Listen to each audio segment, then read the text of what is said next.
ನಮಸ್ಕಾರಗಳು. ಶ್ರೀನಿವಾಸೇತಿ ಶ್ರೇಷ್ಠದಯಾ ಪಾತ್ರಂ ಗುಣಾನ್ವಿತಃ ಕೌಶಿಕೋನಂತರಂಗಾರ್ಯ ಸ್ಥಿರಂ ವಿಜೇತಾಂ ಭುವಿ ನ್ಯಸ್ತಾತ್ಮೀಯಭರಂ ವರಪ್ರದ ಗುರೋ ವೈರಾಗ್ಯ ಭಾಗ್ಯೋ ರಥೋ ವೇದಾಂತಾಮೃತ ಸಾರವಂತಮನಘಾತ್ ಶ್ರೀ ಶ್ರೀನಿವಾಸಾತ್ ಗುರೋಃ ಶ್ರೀಶೈಲಾನ್ವೇ ಕೌಸ್ತುಭಸ್ಥಿತನಿಯಂ ಶ್ರೇಯೋನಿಧೇ ಶ್ರೀನಿಧೇಃ ವಂದೇ ಸಾಧು ಕಟಾಕ್ಷಗೇಳಿನಿಲಯಂ ಶ್ರೀಕೃಷ್ಣ ಸದ್ದೇಶಿಕಂ ಶ್ರೀವಾಸರಂಗಪರಕಾಲಮುನಿತ್ರಯಾಪ್ತಲಕ್ಷ್ಮಾತ್ಮರಕ್ಷಣೇತಿ ತ್ವರಿಗಾಗಮಾಂತಂ ಆಚಾರ್ಯ ಭಕ್ತಿ ಪರಿಪೂತಮನರ್ಘಶೀಲಂ ಗೋಪಾಲದೇಶಿಕಮುನಿಂ ಗುರುಮಾಶ್ರಯಾಮಃ. ನಾರಾಯಣಾಖ್ಯೇತಿ ರಾಜಪದಾಬ್ಜಭೃಂಗ ಶ್ರೀವಾಸ ಯೋಗಿ ಗುರುಣಾರ್ಪಿತಭಾರಮೀಶೆ ಭಕ್ತ್ಯಾದಿಪೂರ್ಣ ವರದಾರಿ ಕೃಪಾತ್ಯಚಿಹ್ನಂ ಶ್ರೀ ಶ್ರೀನಿವಾಸ ಮುನಿವರ್ಯಮಹಂ ಪ್ರಪದ್ಯೆ. ಶ್ರೀನಾರಾಯಣ ಯೋಗೀಂದ್ರ ವರದಾರಿ ಕೃಪಾಶ್ರಯಂ ರಂಗೇಶ ಪಾದವಂದಿತಂ ಶ್ರೀನಿವಾಸ ಮುನಿಂ ಭಜೆ.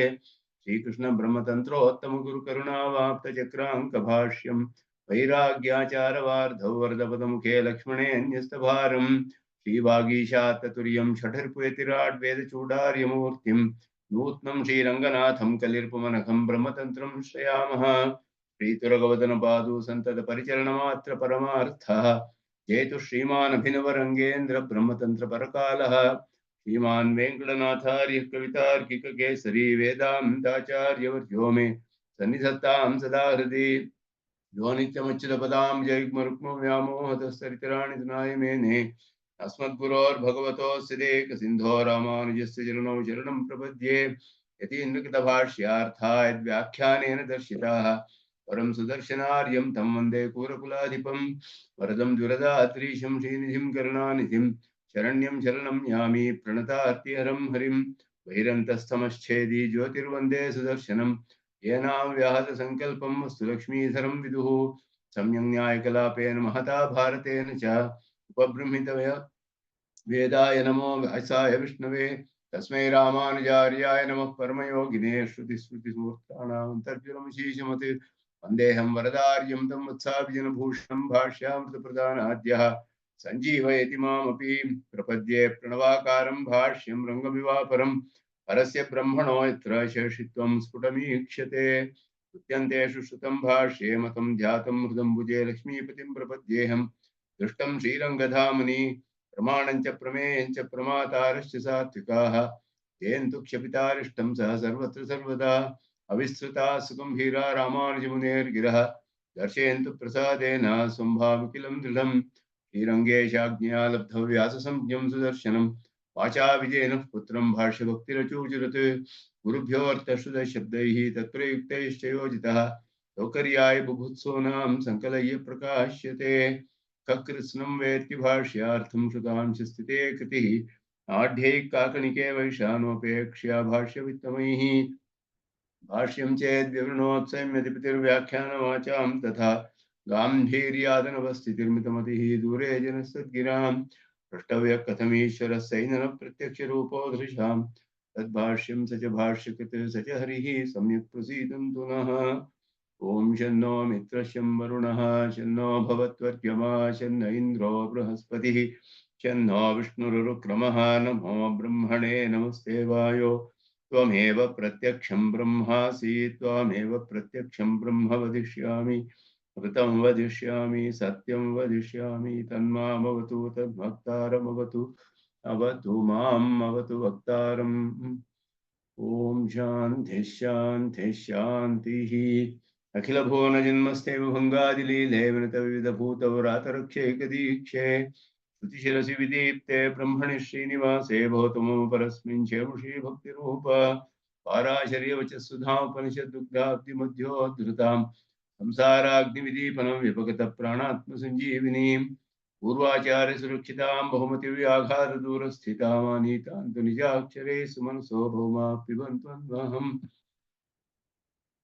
रामानुजाय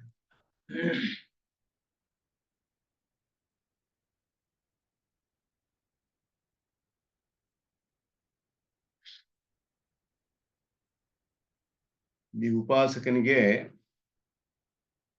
ಅವನ ಕರ್ಮಗಳು ಯಾವ ಯಾವ ರೀತಿಯಲ್ಲಿ ಯಾವ ಕರ್ಮಗಳು ಹೇಗೆ ಅದರ ನಾಶವಾಗಿ ಮೋಕ್ಷ ಪ್ರಾಪ್ತಿಯಾಗುತ್ತೆ ಅನ್ನೋದರ ವಿಷಯದಲ್ಲಿ ಅನೇಕ ವಿಧವಾಗಿ ಶ್ರುತಿಗಳಲ್ಲಿ ಹೇಳಲ್ಪಟ್ಟಿದೆ. ಅವುಗಳನ್ನೆಲ್ಲ ವಿಚಾರ ಮಾಡಿ ವ್ಯವಸ್ಥೆ ಮಾಡಬೇಕು. ವಿಷಯವನ್ನ ಬಹಳ ವಿಸ್ತಾರವಾಗಿ ಅದನ್ನ ವಿಚಾರ ಮಾಡಿದ್ದಾರೆ ಶಾಸ್ತ್ರದಲ್ಲಿ. ಅದರಲ್ಲಿ ಆರಂಭಿಸಿದಾಗ ಅವನು ಉಪಾಸನೆಯನ್ನು ಆರಂಭಿಸಿದಾಗ ಅವನಿಗೆ ಸಂಚಿತ ಕರ್ಮಗಳು ನಾಶವಾಗುವುದು, ಮತ್ತೆ ಉಪಾಸನೆ ಆರಂಭಿಸಿದ ಮೇಲೆ ಮುಂದಿನ ಕಾಲದಲ್ಲಿ ಬುದ್ಧಿಪೂರ್ವಕವಾಗಿ ಅಬುದ್ಧಿಪೂರ್ವಕವಾಗಿ ಮಾಡಿದ ಕರ್ಮಗಳು ಅವನಿಗೆ ಅಶ್ಲೇಷ, ಅದರ ಫಲ ಬರೋದಿಲ್ಲ ಅವನಿಗೆ. ಬುದ್ಧಿಪೂರ್ವಕವಾಗಿ ಮಾಡಿದ್ರೆ ಅದಕ್ಕೆ ಪ್ರಾಯಶ್ಚಿತ್ತವನ್ನ ಅನುಷ್ಠಾನ ಮಾಡಬೇಕು. ಪ್ರಾಯಶ್ಚಿತ್ತ ಮಾಡಿದ್ರೆ ನಾಶವಾಗುತ್ತೆ, ಇಲ್ಲದೆ ಹೋದ್ರೆ ಲಘುದಂಡನೆ ಅಂತ ಹೇಳಲ್ಪಟ್ಟಿದೆ. ದಂಡನೆ, ಅವನು ಶಿಕ್ಷೆಯನ್ನ ಅನುಭವಿಸಬೇಕು. ಉಪಾಸಕ ಆ ರೀತಿ ಮಾಡೋದಿಲ್ಲ. ಪರಮಾತ್ಮನನ್ನ ಆ ರೀತಿ ಪ್ರಯೋಜನಾಂತರ ರಹಿತನಾಗಿ ನಿರಂತರವಾಗಿ ಪರಮಾತ್ಮನ ಧ್ಯಾನ ಮಾಡುವವನು ಬುದ್ಧಿಪೂರ್ವಕವಾಗಿ ಪಾಪಗಳನ್ನು ಮಾಡೋದಿಲ್ಲ. ಆದರೆ ಅವನಿಗೆ ಸಂಚಿತ ಕರ್ಮಗಳು ನಾಶವಾದರೂ ಪ್ರಾರಬ್ಧ ಕರ್ಮಗಳನ್ನ ಅನುಭವಿಸಲೇಬೇಕು. ಪ್ರಾರಬ್ಧ ಕರ್ಮಗಳು ಎಷ್ಟು ಜನ್ಮ ಬರುತ್ತೆ ಅಂತ ಹೇಳಕ್ಕಾಗೋದಿಲ್ಲ. ಆ ಪ್ರಾರಬ್ಧ ಕರ್ಮಗಳಿಂದ ಬೇರೆ ಪಾಪಗಳು ಉಂಟಾಗಬಹುದು. ಅವನಿಗೆ ಪ್ರಾರಬ್ಧ ಕರ್ಮದ ಫಲವಾಗಿ ಕೆಲವು ಪಾಪಗಳು ಉಂಟಾಗಬಹುದು, ಕೆಲವು ಬೇರೆ ಇತರ ಕರ್ಮಗಳಲ್ಲಿ ಆಸೆಯು ಉಂಟಾಗಬಹುದು. ಅದನ್ನೆಲ್ಲ ಅದು ಉಪಾಸನೆಗೆ ಅನುಕೂಲವಾಗಿದ್ದರೆ ಪರಮಾತ್ಮ ಅದನ್ನ ಉಳಿಸ್ಕೊಳ್ತಾನೆ. ಪರಮಾತ್ಮನು ಉಪಾಸಕನಿಗೆ ಅದರ ಫಲವನ್ನು ಕೊಡ್ತಾನೆ. ಶರೀರ ಪಾತದಲ್ಲಿ ಅದೆಲ್ಲ ಹೋಗ್ಬಿಡುತ್ತೆ. ಪಾಪಗಳನ್ನು ಮಾಡಿದ್ರೆ ಅದು ಅವನಿಗೆ ಫಲವನ್ನು ಅನುಭವಿಸಬೇಕು. ಅದಕ್ಕೆ ಇಲ್ಲಿಯೇ ಒಂದು ಶ್ರುತಿಯನ್ನು ಹೇಳ್ತಾರೆ, ಕಂಜಾಭವಂತಿ ಕಾಣಾಭವಂತಿ. ಭಗವಂತನ ಭಕ್ತರು ನಾ ಯಮ ವಿಷಯಂ ಗಚ್ಚಂತಿ, ಯಮನಿಗೆ ವಿಷಯವಾಗುವುದಿಲ್ಲ. ಆದರೆ ಇಲ್ಲಿಯೇ ಕಂಜಾಭವಂತಿ ಕಾಣಾಭವಂತಿ ಅಂದ್ರೆ ಅವರಿಗೆ ಕಣ್ಣು ಹೋಗ್ಬಿಡುತ್ತೆ, ಇಲ್ಲ ಅವರಿಗೆ ಕಿವಿ ಕೇಳೋದಿಲ್ಲ, ಈ ರೀತಿ ಎಲ್ಲ ಕೆಲವು ದೋಷಗಳು ಬರುತ್ತೆ, ಅದನ್ನ ಅನುಭವಿಸ್ಬೇಕು ಶಿಕ್ಷೆಗಳನ್ನ ಅಂತ ಹೇಳಲ್ಪಟ್ಟಿದೆ. ಅದು ಯಾವ ಶ್ರುತಿಯಲ್ಲಿ ಅಂತ ಸಿಗೋದಿಲ್ಲ ರೆಫರೆನ್ಸ್ ನಮ್ಗೆ, ಆದ್ರೆ ಅದು ಹೇಳಲ್ಪಟ್ಟಿದೆ. ರಹಸ್ಯ ತ್ರಿಸಾರದಲ್ಲಿ ಸ್ವಾಮಿ ದೇಶಿಕನ್ ಹೇಳ್ತಾರೆ. ಈ ರೀತಿ ಅದರ ವಿಚಾರವನ್ನ ವ್ಯವಸ್ಥೆ ಮಾಡಿದ್ರು. ಉತ್ತರ ಕಾಲದಲ್ಲಿ, ಉಪಾಸನೆ ಆರಂಭಿಸಿದ ಉತ್ತರ ಕಾಲದಲ್ಲಿ ಈಗ ಅವನು ಬುದ್ಧಿಪೂರ್ವಕವಾಗಿ ಮಾಡಿಲ್ಲ, ಅಬುದ್ಧಿಪೂರ್ವಕವಾಗಿ ಫಲದಲ್ಲಿ ಆಸೆ ಇಲ್ಲದೆ ಕರ್ಮಗಳನ್ನ ಮಾಡಬಹುದು. ಅದು ಫಲದಲ್ಲಿ ಆಸೆ ಇಲ್ಲದೆ ಮಾಡುವಂತಹದ್ದು. ಅನಿಷಿದ್ಧವಾದ ಕಾಮ್ಯ ಕರ್ಮಗಳನ್ನ ಮಾಡಬಹುದು, ಲೋಕ ಸಂಗ್ರಹಕ್ಕಾಗಿಯೋ ಪರಾರ್ಥಕ್ಕಾಗಿಯೋ. ಹೀಗೆ ತನಗೆ ಅದು ಫಲವ ಅಂಟೋದಿಲ್ಲ, ಅವನಿಗೆ ತನ್ನ ಸ್ವಾರ್ಥಕ್ಕೋಸ್ಕರ ಮಾಡೋದಿಲ್ಲ. ಆ ರೀತಿ ಕೆಲವು ಕರ್ಮಗಳು ಮಾಡಬಹುದು, ಅದು ಇವನಿಗೆ ಫಲ ಕೊಡೋದಿಲ್ಲ. ಅದರಿಂದ ಈ ರೀತಿಯಾದ ಸುಕೃತಗಳು ಅಂತ ಹೇಳಲ್ಪಟ್ಟಿದೆ. ಅದು ಈ ಸುಕೃತಗಳು ಅವನಿಗೆ ಫಲ ಕೊಡೋದಿಲ್ಲ. ಆ ವಿಷಯದಲ್ಲಿ ಈಗ ಸುಕೃತಗಳು ಫಲ ಕೊಡೋದಿಲ್ಲ. ಫಲದ ಆಶೆ ಇಲ್ಲದೆ ಮಾಡುವ ಕರ್ಮಗಳು ಫಲ ಹೆಂಗೂ ಬರೋದಿಲ್ಲ, ಅವನಿಗೆ ವಿದ್ಯೆಗೆ ಸಂಬಂಧಿಸೋದಿಲ್ಲ, ಅವನಿಗೆ ಏನು ಫಲ ಕೊಡೋದಿಲ್ಲ. ಅದರಿಂದ ಅವನಿಗೆ ಅದು ಯಾಕೆ ಮಾಡಬೇಕು? ಅದರಲ್ಲಿ ಅಗ್ನಿಹೋತ್ರಾದಿ ಕರ್ಮಗಳು ಸುಕೃತಗಳು ತಾನೇ, ನಿತ್ಯ ನೈಮಿತಿಕ ಕರ್ಮಗಳು. ಅದರ ಫಲ ಹೆಂಗೂ ಇವನಿಗೆ ಬರೋದಿಲ್ಲ. ಅವನು ಫಲದ ಆಶೆ ಇಲ್ಲದೆ ತಾನೆ ನಿತ್ಯ ಕರ್ಮ ಮಾಡೋದು. ನಿತ್ಯ ಕರ್ಮಗಳಿಗೆ ಫಲ ಇಲ್ಲದೆ ತಾನೇ ಮಾಡ್ತಾನವನು. ಅದ್ಯಾಕೆ ಮಾಡ್ಬೇಕು ಅಂತ ಪ್ರಶ್ನೆ ಇಲ್ಲಿ. ಈ ಅಗ್ನಿಹೋತ್ರಾದಿ ಕರ್ಮಗಳು ಹಿಂದೆಯೂ ಬಂತು. ಅತಏವಚ ಅಗ್ನಿ ಇಂಧನಾದಿ ಅಪೇಕ್ಷಾ ಅಂತ ಹೇಳ್ಬಿಟ್ಟು ಒಂದು ಸೂತ್ರದಲ್ಲಿ ಅಂಗವಾಗಿ, ಉಪಾಸನೆಗೆ ಅಂಗವಾಗಿ ಅಗ್ನಿಹೋತ್ರಾದಿ ಕರ್ಮಗಳು ವಿಹಿತವಾಗಿದೆ, ಅದನ್ನು ಮಾಡಬೇಕು ಅಂತ ಹೇಳಿದ್ರು. ಹಾಗಾದ್ರೆ ನಿತ್ಯ ಕರ್ಮವಾಗಿಯೂ ಮಾಡಬೇಕು. ಕೆಲವರು ನಿತ್ಯ ಕರ್ಮ ಅಂತ ಮಾಡ್ತಾರೆ, ಕೆಲವರು ಉಪಾಸಕರು ಉಪಾಸನೆಗೆ ಅಂಗ ಅಂತ ಮಾಡ್ತಾರೆ. ನಿತ್ಯ ಕರ್ಮ ಅನ್ನೋದು ನಿತ್ಯವಾಯಿತು, ಉಪಾಸನೆಗೆ ಅಂಗವ ಮಾಡೋದು ಅನಿತ್ಯವಾಯಿತು. ಉಪಾಸನೆ ಮಾಡೋ ಕಾಲ ಅಷ್ಟೇ ಅದು ಮಾಡೋದು, ನಿತ್ಯ ಕರ್ಮ ಅಂತ ಆಗೋದಿಲ್ಲ. ಅದು ಅಂಗವಾಗಿ ಮಾಡಿದ್ರೆ ನಿತ್ಯಾನಿತ್ಯ ಸಂಬಂಧ ಬರುತ್ತೆ ಅಂತ ಹೇಳಿದ್ರು. ವಿರೋಧವಾಗತ್ತೆ ಅಂದ್ರೆ ಹಾಗಲ್ಲ. ಒಂದೇ ಕರ್ಮವನ್ನು ವಿನಿಯೋಗ ಪೃಥಕ್ತ್ವ ಅನ್ನುವ ನ್ಯಾಯದಿಂದ ಅನೇಕ ರೀತಿಯಲ್ಲಿ ಉಪಯೋಗಿಸಬಹುದು. ಅಗ್ನಿಹೋತ್ರವನ್ನು ಒಂದು ಫಲಕ್ಕೂ ಕೂಡ ಮಾಡಬಹುದು. ಪ್ರಾಜಾಪತ್ಯಾದಿ ಲೋಕಗಳು ಫಲ ಅಂತ ಹೇಳಲ್ಪಟ್ಟಿದೆ. ಬರೀ ನಿತ್ಯ ಕರ್ಮ ಅಂತ ಮಾಡಬಹುದು. ಉಪಾಸನೆಗೆ ಅಂಗ ಅಂತಲೂ ಮಾಡಬಹುದು. ಉಪಾಸನೆಗೆ ಅಂಗ ಅಂತ ಮಾಡಿದಾಗ ಪ್ರಯೋಜನವಾಗುತ್ತೆ. ಸಹಕಾರಿತ್ವೇನ ಚ ಅಂತ ಸೂತ್ರದಲ್ಲಿ ಹೇಳಿದ್ರು. ಯಾರು ಉಪಾಸನೆ ಮಾಡಲ್ವೋ ಅವರು ವಿಹಿತತ್ವಾಚ ಆಶ್ರಮ ಕರ್ಮಾಣಿ ಎನ್ನುವ ಸೂತ್ರದಲ್ಲಿ ವೇದ ವಿಹಿತವಾದ್ದರಿಂದ ಆಶ್ರಮ ಧರ್ಮಗಳನ್ನ ಮಾಡಲೇಬೇಕು. ಇಲ್ಲಿ ಹೋದ್ರೆ ಪ್ರತ್ಯವಾಯ ಬರುತ್ತೆ.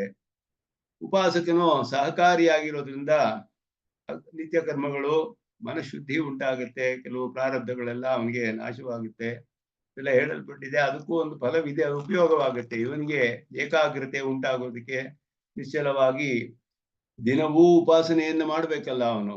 ಯಾವ ಆಜೀವ ಬದುಕಿರೋವರೆಗೂ ಆ ಪ್ರಯಾಣಾತ್ ಅಂತ ಹೇಳಿರೋದ್ರಿಂದ ಅಲ್ಲಿಯವರೆಗೂ ಮಾಡ್ಬೇಕಾದ್ರಿಂದ ಅಲ್ಲಿಯವರೆಗೂ ಈ ಕರ್ಮಗಳನ್ನು ಮಾಡ್ಬೇಕಾಗುತ್ತೆ ಅವನು. ಇದು ಸಹಕಾರಿಯಾಗುತ್ತೆ ಉಪಾಸನೆಗೆ. ಉಪಾಸನೆಗೆ ಯಾವುದು ಸಹಕಾರಿಯೋ ಅದನ್ನ ಅವನು ಮಾಡದೇ ಇರೋದಿಲ್ವಲ್ಲ, ಹಾಗೆ ಮಾಡ್ತಾನ ಅವನು. ಅದೇ ರೀತಿ ಉಪಾಸನೆಗೆ ಸಹಕಾರಿಯಾಗಿ ಕೆಲವು ಕಾಮ್ಯ ಕರ್ಮಗಳನ್ನು ಮಾಡ್ಬೋದು ಅವನು. ಈ ಉಪಾಸನೆ ಆರಂಭಿಸುವುದಕ್ಕೆ ಮೊದಲೆಯೋ ಆಮೇಲೋ ಮಾಡಿದ ಸುಕೃತಗಳು ಯಾವುದಿದೆಯೋ ಕೆಲವು ಫಲ ಕೊಡದೆ ಪ್ರತಿಬದ್ಧ ಫಲವಾಗಿರುತ್ತೆ. ಯಾವುದೋ ಬಲವಾದ ಬೇರೆ ಕಾರಣಗಳಿಂದ ಫಲ ಕೊಡದೇ ಇರ್ಬೋದು. ಇವನಿಗೆ ಉಪಾಸನೆ ನಿಷ್ಪನ್ನವಾಗಿಬಿಟ್ರೆ ಶರೀರ ಪಾತದಲ್ಲಿ ಎಲ್ಲ ಹೋಗಬೇಕಲ್ಲ, ಸುಕೃತಗಳು ಉಳಿದಿರೋದು ಅವನ ಸುಹೃತಗಳಿಗೆ ಹೋಗುತ್ತೆ ಅಂತ ಹೇಳಿ. ಅದುವೇ ಅದರಲ್ಲಿ ವಿಷಯವೆಲ್ಲ. ಇದೆಲ್ಲ ಮುಂದೆ ಈ ಮುಂದಿನ ಅಧಿಕಾರದಲ್ಲಿ ಸೂತ್ರದಲ್ಲಿ ಹೇಳ್ತಾರೆ. ಈಗ ಅಗ್ನಿಹೋತ್ರಾದಿಗಳು ಇಲ್ಲಿ ಮತ್ತೆ ಇಲ್ಲಿ ಪುನರುಕ್ತಿಯೇ ಅಂತ ಹೇಳಿದ್ರೆ ಅಲ್ಲಾಗ್ಲೇ ಅತಏವ ಅಗ್ನಿ ಇಂಧನಾದಿ ಅಪೇಕ್ಷಾ ಅಂತ ಹೇಳಿ ಅಗ್ನಿಹೋತ್ರ ಎಲ್ಲ ಮಾಡ್ಲೇಬೇಕು ಅಂತ ಹೇಳಿದ್ರೆ ಅದು ಅಂಗವಾಗಿ ವಿಹಿತವಾದ್ದರಿಂದ ಮಾಡ್ಬೇಕಾ ಇಲ್ವೇ? ನಿತ್ಯಾನಿತ್ಯ ಸಂಬಂಧ ಒಂದು ವಿರೋಧವಾಗುತ್ತಲ್ಲ. ಕೆಲವರು ನಿತ್ಯ ಕರ್ಮ, ಕೆಲವರು ಉಪಾಸನೆಗೆ ಅಂಗ, ಹೀಗೆ ಮಾಡೋದು ಹೇಗೆ ಸರಿ ಅಂದ್ರೆ ಆ ವಿರೋಧವನ್ನ ಪರಿಹಾರ ಮಾಡಿದ್ರು ಅಲ್ಲಿ. ವಿನಿಯೋಗ ಪೃಥಕ್ತ್ವ ಅಂತ ಹೇಳಿ ಅವರು ಮಾಡ್ಬೇಕು, ಇವನು ಮಾಡ್ಬೇಕು. ಅವ್ರು ಮಾಡೋದು ನಿತ್ಯ ನೈಮಿತ್ಯ ಕರ್ಮ, ಆಶ್ರಮ ಧರ್ಮ ವಿಹಿತವಾಗಿದೆ. ಉಪಾಸಕನಿಗೆ ಅಂಗ ಅಂತಾನೆ ಹೇಳಲ್ಪಟ್ಟಿರೋದ್ರಿಂದ ಉಪಾಸನೆಗೂ ಅನುಕೂಲದಿಂದ ಮಾಡ್ಬೇಕು. ಈಗ ನಿತ್ಯ ಕರ್ಮಗಳು ಫಲ ಕೊಡದೇ ಇರೋದ್ರಿಂದ ಯಾಕೆ ಮಾಡ್ಬೇಕು ಅದನ್ನ? ಉಪಾಸನೆ ಆರಂಭಿಸಿದ ಉತ್ತರ ಕಾಲದಲ್ಲಿ ಅವನು ಮಾಡಿದ್ರು ಪ್ರಯೋಜನವಿಲ್ಲ. ಯಾಕೆ ಅಂದ್ರೆ ಫಲ ಅಂಟೋದಿಲ್ಲ. ಅಶ್ಲೇಷ ಶ್ರುತಿ ಬಂದಿರೋದ್ರಿಂದ ಇವನಿಗೆ ಉತ್ತರ ಕರ್ಮಗಳ ಅಶ್ಲೇಷ ಹೇಳಿರೋದ್ರಿಂದ ಇವನು ಯಾಕೆ ಮಾಡ್ಬೇಕು ಅನ್ನುವ ಪ್ರಶ್ನೆಯನ್ನ ಇಲ್ಲಿ ಪರಿಹಾರ ಮಾಡ್ತಾರೆ. ಅದನ್ನ ಪುನರುಕ್ತಿ ಇಲ್ಲ ಅಂತ ತೋರಿಸ್ತಾರೆ. ಆ ಸೂತ್ರಕ್ಕೂ ಇಲ್ಲಿ ಹೇಳಿರುವ ಸೂತ್ರಕ್ಕೂ ಪುನರುಕ್ತಿ ಅನ್ನೋದು ಇಲ್ಲ, ರಿಪಿಟೇಷನ್ ಇಲ್ಲ. ಅಲ್ಲಿ ಬೇರೆ ಒಂದು ಸಂದೇಹವನ್ನು ಪರಿಹಾರ ಮಾಡಿದ್ರು, ಇಲ್ಲಿ ಬೇರೆ ಸಂದೇಹ. ಅಲ್ಲಿ ಅಂಗವಾಗಿರೋದು ಒಬ್ಬ ನಿತ್ಯ ಕರ್ಮ ಅಂತ ಮಾಡೋದು, ಒಬ್ಬ ಉಪಾಸನೆಗೆ ಅಂಗ ಅಂತ ಮಾಡೋದು, ಈ ವಿರೋಧವನ್ನು ಪರಿಹಾರ ಮಾಡಿದ್ರು. ಇಲ್ಲಿ ಅದು ಫಲ ಕೊಡುತ್ತೋ ಇಲ್ವೋ ಅದು ಸುಕೃತ ಅಂತ ಹೇಳಲ್ಪಟ್ಟಿದೆ. ಆದ್ರೆ ಈ ಫಲ ಇವನಿಗೆ ಅಂಟೋದಿಲ್ಲ ಉಪಾಸಕನಿಗೆ ಅಂತ ಹೇಳಿದ್ರೆ ಇದರದ್ದು ಒಂದು ಫಲ ಇದೆ. ಅವನಿಗೆ ಉಪಾಸನೆಗೆ ಸಹಕಾರಿಯಾಗಿದೆ, ಅನುಕೂಲವಾಗಿರುತ್ತೆ. ಇವನ ಧ್ಯಾನವು ನಿರಂತರವಾಗಿ ನಿಷ್ಪನ್ನವಾಗಬೇಕಾದ್ರೆ ಕೆಲವು ಪ್ರಾರಬ್ಧ ಕರ್ಮಗಳಿಂದ ಇವನಿಗೆ ವಿರೋಧಗಳು ಬಂದು ಈ ಧ್ಯಾನದಲ್ಲಿ ಏಕಾಗ್ರತೆಯಲ್ಲಿ ಎಲ್ಲ ಅವನಿಗೆ ಮಾಡೋದಕ್ಕೆ ಕಷ್ಟವಾಗಬಹುದು. ಅದೆಲ್ಲ ಈ ನಿತ್ಯ ಕರ್ಮಗಳಿಂದ ಪರಿಹಾರವಾಗುತ್ತೆ ಅಂತಾನು ಹೇಳಲ್ಪಟ್ಟಿದೆ. ಆದ್ದರಿಂದ ಇವನಿಗೆ ಶಮದಮಾದಿಗಳು, ಇಂದ್ರಿಯ ನಿಗ್ರಹ ಇದೆಲ್ಲ ಬಹಳ ಮುಖ್ಯವಾಗುತ್ತೆ. ಇವನಿಗೆ ಶಮದಮಾದಿಗಳು, ನಿತ್ಯ ಆಶ್ರಮ ಕರ್ಮಗಳು ಇದೆಲ್ಲವೂ ಕೂಡ ಉಪಾಸಕನಿಗೆ ಬಹಳ ಮುಖ್ಯ. ಅವನ ಧ್ಯಾನವು ನಿರಂತರವಾಗಿ ಏಕರೂಪವಾಗಿ ಮುಂದುವರಿಬೇಕಾದ್ರೆ ಇದೆಲ್ಲವೂ ಇರಬೇಕು ಅಂತ ಹೇಳಿರೋದ್ರಿಂದ ಇಲ್ಲಿ ಆ ಒಂದು ಆಶಂಕೆಯನ್ನ ಪರಿಹಾರ ಮಾಡಿರ್ತಾರೆ. ಅಗ್ನಿಹೋತ್ರಾದಿತು ತತ್ ಕಾರ್ಯಾಯ ಏವ ಅಂದ್ರೆ ಉಪಾಸನೆಗೆ ಪ್ರಯೋಜನವಾಗೋದಕ್ಕೋಸ್ಕರ ಅಷ್ಟೇ ಅದು ಶ್ರುತಿಯಲ್ಲಿ ಹೇಳಲ್ಪಟ್ಟಿದೆ ಅಂದ್ರು. ಇಲ್ಲಿ ಇತರಸ್ಯಾಪಿ ಏವಂ ಅಸಂಶ್ಲೇಷ ಇತಿ. ಇತರಸ್ಯ ಅಂದ್ರೆ ಪುಣ್ಯ ಕರ್ಮಗಳು ಅಂತ ಇಂದು ಸೂತ್ರದಲ್ಲಿ ಹೇಳಿದ್ರು. ಇತರಸ್ಯಾಪಿ ಏವಂ ಅಸಂಶ್ಲೇಷ ಅಂತ ಹೇಳಿ ಪಾಪಗಳು ಇವನಿಗೆ ಪ್ರಾಮಾದಿಕವಾದ ಪಾಪಗಳು ಅಂಟೋದಿಲ್ಲ, ಇವನಿಗೆ ಫಲ ಕೊಡೋದಿಲ್ಲ. ಅಂದ್ರೆ ಪುಣ್ಯಗಳ ವಿಷಯ ಏನು? ಪುಣ್ಯ ವೇದದಲ್ಲಿ ಮಾಡಬೇಕು ಅಂತ ಹೇಳಿದ್ಯಲ್ಲ, ಅದು ಪಾಪವಲ್ಲವಲ್ಲ. ಪುಣ್ಯವು ಇವನಿಗೆ ಪ್ರತಿಬಂಧಕವಾದ್ದರಿಂದ ಮೋಕ್ಷಕ್ಕೆ ಅಡ್ಡಿ ಆದ್ದರಿಂದ ಅದು ಪಾಪವೇ. ಚಿನ್ನದ ಸಂಕೋಲೆಯಂತೆ ಅದು ಎರಡು ಸಂಕೋಲೆಗಳೇ, ಒಂದು ಕಬ್ಬಿಣದ ಸಂಕೋಲೆ, ಒಂದು ಚಿನ್ನದ ಸಂಕೋಲೆ ಅಂತ ನಿಶ್ಚಯ ಮಾಡಿ ಅದು ಕೂಡ ಅಸಂಶ್ಲೇಷ, ಅದು ಕೂಡ ಫಲ ಇವನಿಗೆ ಬರೋದಿಲ್ಲ ಅಂತ ಹೇಳಿದ್ರು. ಅದು ವಿದ್ಯಾಫಲಾತ್ ಸುಕೃತಸ್ಯಾಪಿ ಅಸಂಶ್ಲೇಷ ಉಕ್ತ. ವಿದ್ಯೆಯ ಮಹಾತ್ಮೆಯಿಂದ ಆ ರೀತಿ ಮಾಡಿದ ಸುಕೃತಗಳು ಕೂಡ ಬುದ್ಧಿಪೂರ್ವಕವಾಗಿ ಮಾಡಿದ್ರು. ಅವನಿಗೆ ಫಲದ ಆಸೆ ಇಲ್ಲದೆ ಮಾಡಿದ್ರೆ ಅದು ಇವನಿಗೆ ಫಲ ಬರೋದಿಲ್ಲ. ಅವನಿಗೆ ಅಗ್ನಿಹೋತ್ರಾದೀನ ನಿತ್ಯ ನೈಮಿತ್ತಿಕಾನಾಂ ಸ್ವಾಶ್ರಮ ಧರ್ಮಾಣಾಮಪಿ ಸುಕೃತತ್ವ ಸಾಮಾನ್ಯೇನ. ಇದು ಕೂಡ ಸುಕೃತಗಳೇ, ಆಶ್ರಮ ಧರ್ಮವಾಗಿದ್ರು ಕೂಡ ಸುಕೃತಗಳು ತಾನೇ, ಅಗ್ನಿಹೋತ್ರಾದಿಗಳು, ನಿತ್ಯ ನೈಮಿತ್ತಿಕ ಕರ್ಮಗಳು. ಆ ಫಲ ತತ್ಫಲಸ್ಯ ಅಶ್ಲೇಷಾತ್, ಫಲವು ಇವನಿಗೆ ಬರೋದಿಲ್ಲ, ಫಲದ ಆಸೆ ಇಲ್ಲದೆ ಮಾಡ್ತಾನೆ ಇದನ್ನೆಲ್ಲ. ಆದ್ದರಿಂದ ಅನಿಚ್ಛತಃ ಅನನುಷ್ಠಾನೆ ಪ್ರಾಪ್ತೆ ಉಚ್ಯತೆ. ಯಾರಿಗೆ ಇಚ್ಛೆ ಇಲ್ವೋ ಮಾಡದೇ ಇರ್ಬೋದಲ್ಲ, ಯಾಕೆ ಮಾಡ್ಬೇಕು? ಉಪಾಸನೆ ಆರಂಭಿಸಿದ ಮೇಲೆ ಇವನು ಅಗ್ನಿಹೋತ್ರಗಳನ್ನು ಮಾಡ್ಬೇಕೇ ಇಲ್ವೇ? ಯಾಕೆಂದ್ರೆ ಆ ಫಲ ಇವನಿಗೆ ಅಂಟೋದಿಲ್ಲ, ಆ ಫಲದ ಆಶೆ ಇವನಿಗೆ ಹೆಂಗೂ ಅದು ಬೇಕಾಗಿಲ್ಲ. ಅದು ಮಾಡಿದ್ರು ಮಾಡದೆ ಹೋದ್ರು ಹೆಂಗೋ ಅವನಿಗೆ ಫಲ ಬರೋದಿಲ್ಲ, ಯಾಕೆ ಮಾಡ್ಬೇಕು?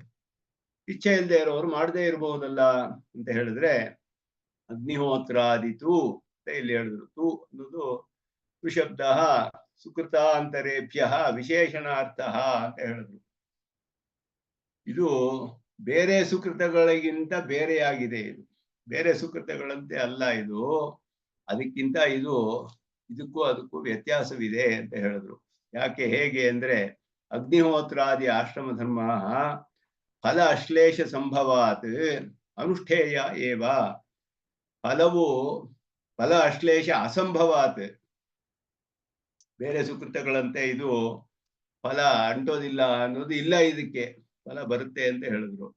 ಉಪಾಸಕನು ಮಾಡುವ ಅಗ್ನಿಹೋತ್ರಾದಿಗಳಿಗೆ ಫಲವಿದೆ.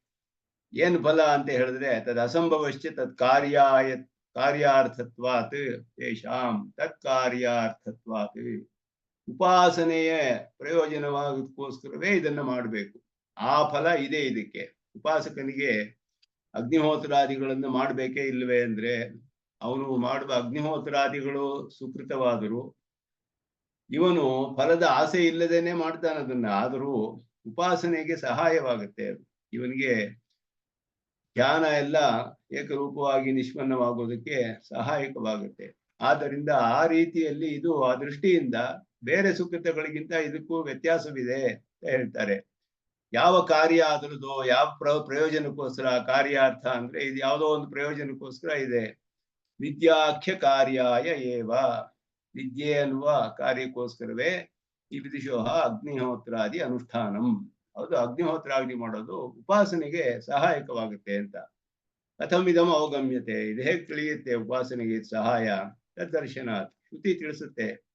ದೃಶ್ಯತೆ ಹಿ ತಮೇತಂ ವೇದಾನುವಚನೇನ ಬ್ರಾಹ್ಮಣ ವಿವಿದಿಶಂತಿ ಯಜ್ಞೇನ ದಾನೇನ ತಪಸ ಅನಾಶಿಕೇನ. ವಿವಿದಿಶಂತಿ ಅನ್ನೋದೇ ಇಲ್ಲಿ ಮುಖ್ಯವಾದ ಶಬ್ದ. ಇಲ್ಲಿ ವೇದಿತು ಇಚ್ಛಂತಿ ಅಂತ, ತಿಳಿಯೋಲು ಇಚ್ಛೆ ಪಡ್ತಾರೆ ಅಂದ್ರೆ ಪಡೆದುಕೊಳ್ಬೇಕು ಅಂತ ಅರ್ಥ.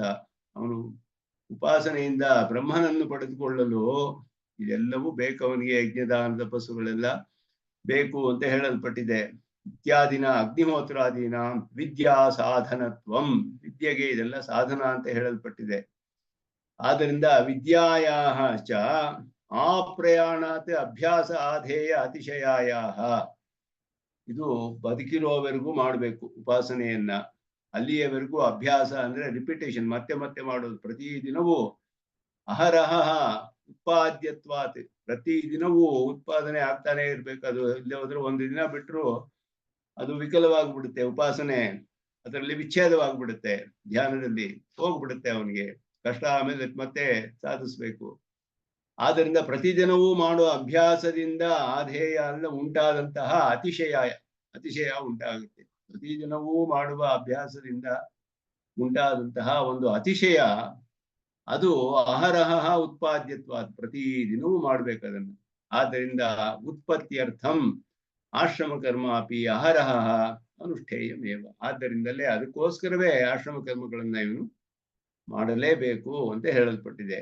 ಅನ್ಯಥಾ ಆಶ್ರಮ ಕರ್ಮ ಲೋಪೆ ದೂಷಿತ ಅಂತಃಕರಣಸ್ಯ ವಿದ್ಯೋತ್ಪತ್ತಿರೇವ ನ ಸ್ಯಾತ್. ಅಂತಃಕರಣ ಮನಸ್ಸಿನಲ್ಲಿ ದೋಷ ಉಂಟಾಗುತ್ತೆ. ಆಶ್ರಮ ಕರ್ಮ ಮಾಡದೆ ಹೋದ್ರೆ ದೂಷಿತ ಅಂತಃಕರಣಸ್ಯ ಅಂದ್ರು, ಮನಸ್ಸಿನಲ್ಲಿ ದೋಷ ಉಂಟಾಗುತ್ತೆ. ಇವನಿಗೆ ಧ್ಯಾನವೂ ಉಂಟಾಗೋದಿಲ್ಲ ಇವನಿಗೆ. ಆದ್ದರಿಂದ ಏಕಾಗ್ರತೆ ಧ್ಯಾನ ಇದಕ್ಕೆಲ್ಲ ಭಂಗವಾಗುತ್ತೆ. ನಿತ್ಯ ನೈಮಿತ್ಯ ಕರ್ಮಗಳು ಮಾಡೋದ್ರಿಂದ ಆ ಪ್ರಯೋಜನವಿದೆ ಇವನಿಗೆ. ಇದು ವಿದ್ಯೆಗೆ ಸಹಕಾರಿಯಾಗಿದೆ. ಆದ್ದರಿಂದ ಇದಕ್ಕೆ ಫಲವಿಲ್ಲದೆ ಇದ್ರೂ ಕೂಡ ಇದನ್ನ ಮಾಡಬೇಕು.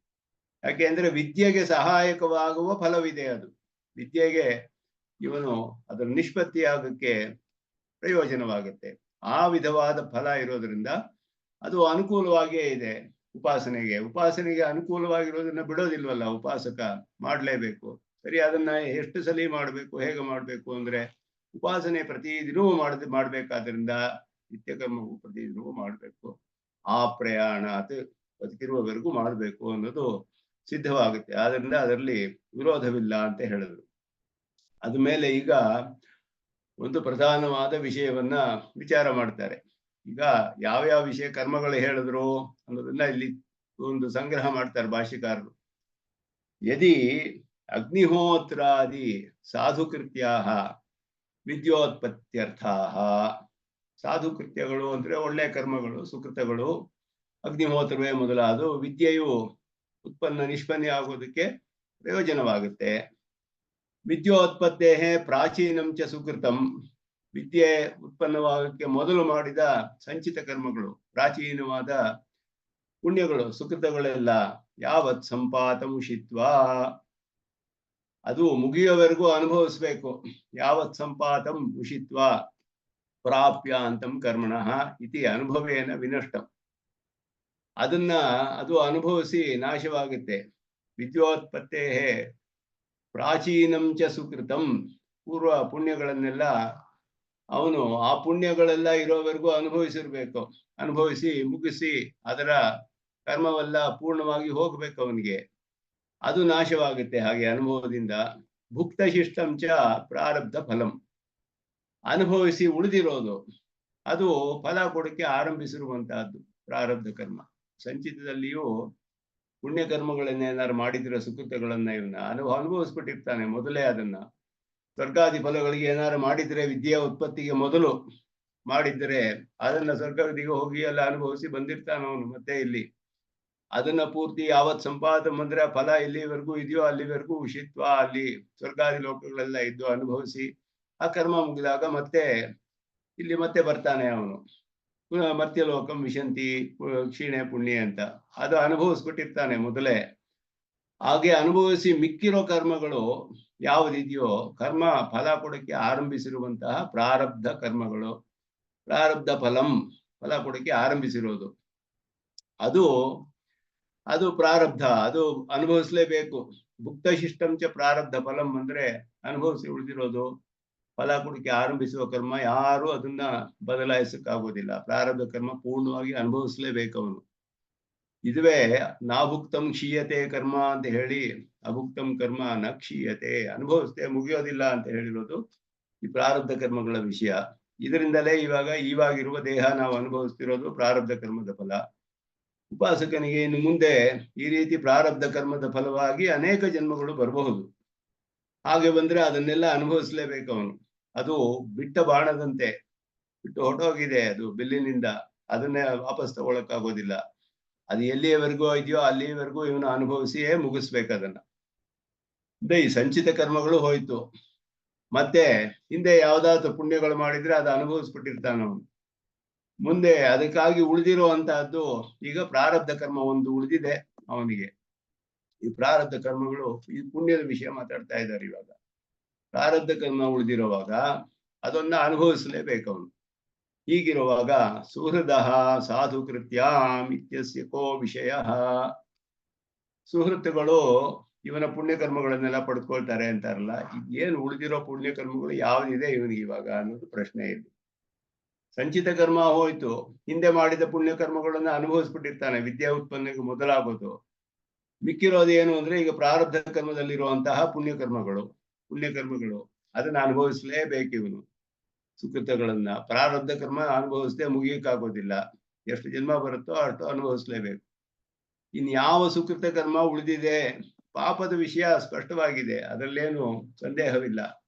ಪಾಪ ಇವನು ಮಾಡಿರೋದು ಬುದ್ಧಿಪೂರ್ವಕವಾಗಿ ಮಾಡಿರೋದು, ಅಬುದ್ಧಿಪೂರ್ವಕವಾಗಿ ಮಾಡಿರೋದು ಅಂತ ಇರುತ್ತೆ. ಅಬುದ್ಧಿಪೂರ್ವಕವಾಗಿರೋದು ಇವನಿಗೆ ಅಂಟೋದಿಲ್ಲ.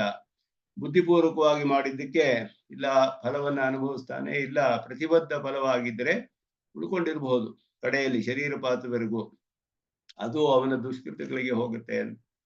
ಆದರೆ ಸುಕೃತಗಳ ವಿಷಯದಲ್ಲಿ ಸುಕೃತಗಳೆಲ್ಲ ಇವನಿಗೆ ಹೇಗೆ ಹೋಗುತ್ತೆ? ಸುಹೃದಗಳಿಗೆ ಹೋಗೋದಕ್ಕೆ ಯಾವ ಸುಕೃತ ಉಳಿದಿರುತ್ತೆ? ಯಾಕೆಂದ್ರೆ ಉತ್ಪತ್ತಿ ಆದ್ಮೇಲೆ ಮಾಡುವ ಸುಕೃತ ಫಲ ಇವನಿಗೆ ಮಾಡೋದಿಲ್ಲ. ಕಾಮ್ಯ ಕರ್ಮ ಯಾವುದು ಮಾಡೋದಿಲ್ಲ ಇವನು.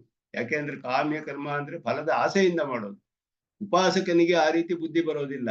ಫಲದ ಆಸೆಯಿಂದ ಕಾಮ್ಯ ಕರ್ಮ ಮಾಡೋ ಬುದ್ಧಿ. ಪರಮಾತ್ಮನ ದಿನವೂ ದಿನವೂ ಆಹಾರ ಅಭ್ಯಾಸ ಆಧೇಯ ಅತಿಶಯದಿಂದ ಆ ರೀತಿ ಅನುಷ್ಠಾನ ಮಾಡ್ತಾ ಇರೋನು, ಉಪಾಸನೆ ಮಾಡ್ತಿರೋವನಿಗೆ ಕಾಮ್ಯ ಕರ್ಮಗಳು ಮಾಡೋ ಆಸೆ ಬರೋದಿಲ್ಲ. ಅವನಿಗೆ ಬಂದ್ರು ಪ್ರಾಯಶ್ಚಿತ್ತ ಮಾಡ್ಬಿಡೋ ಅಂತಹ ಬುದ್ಧಿ ಬರುತ್ತೆ.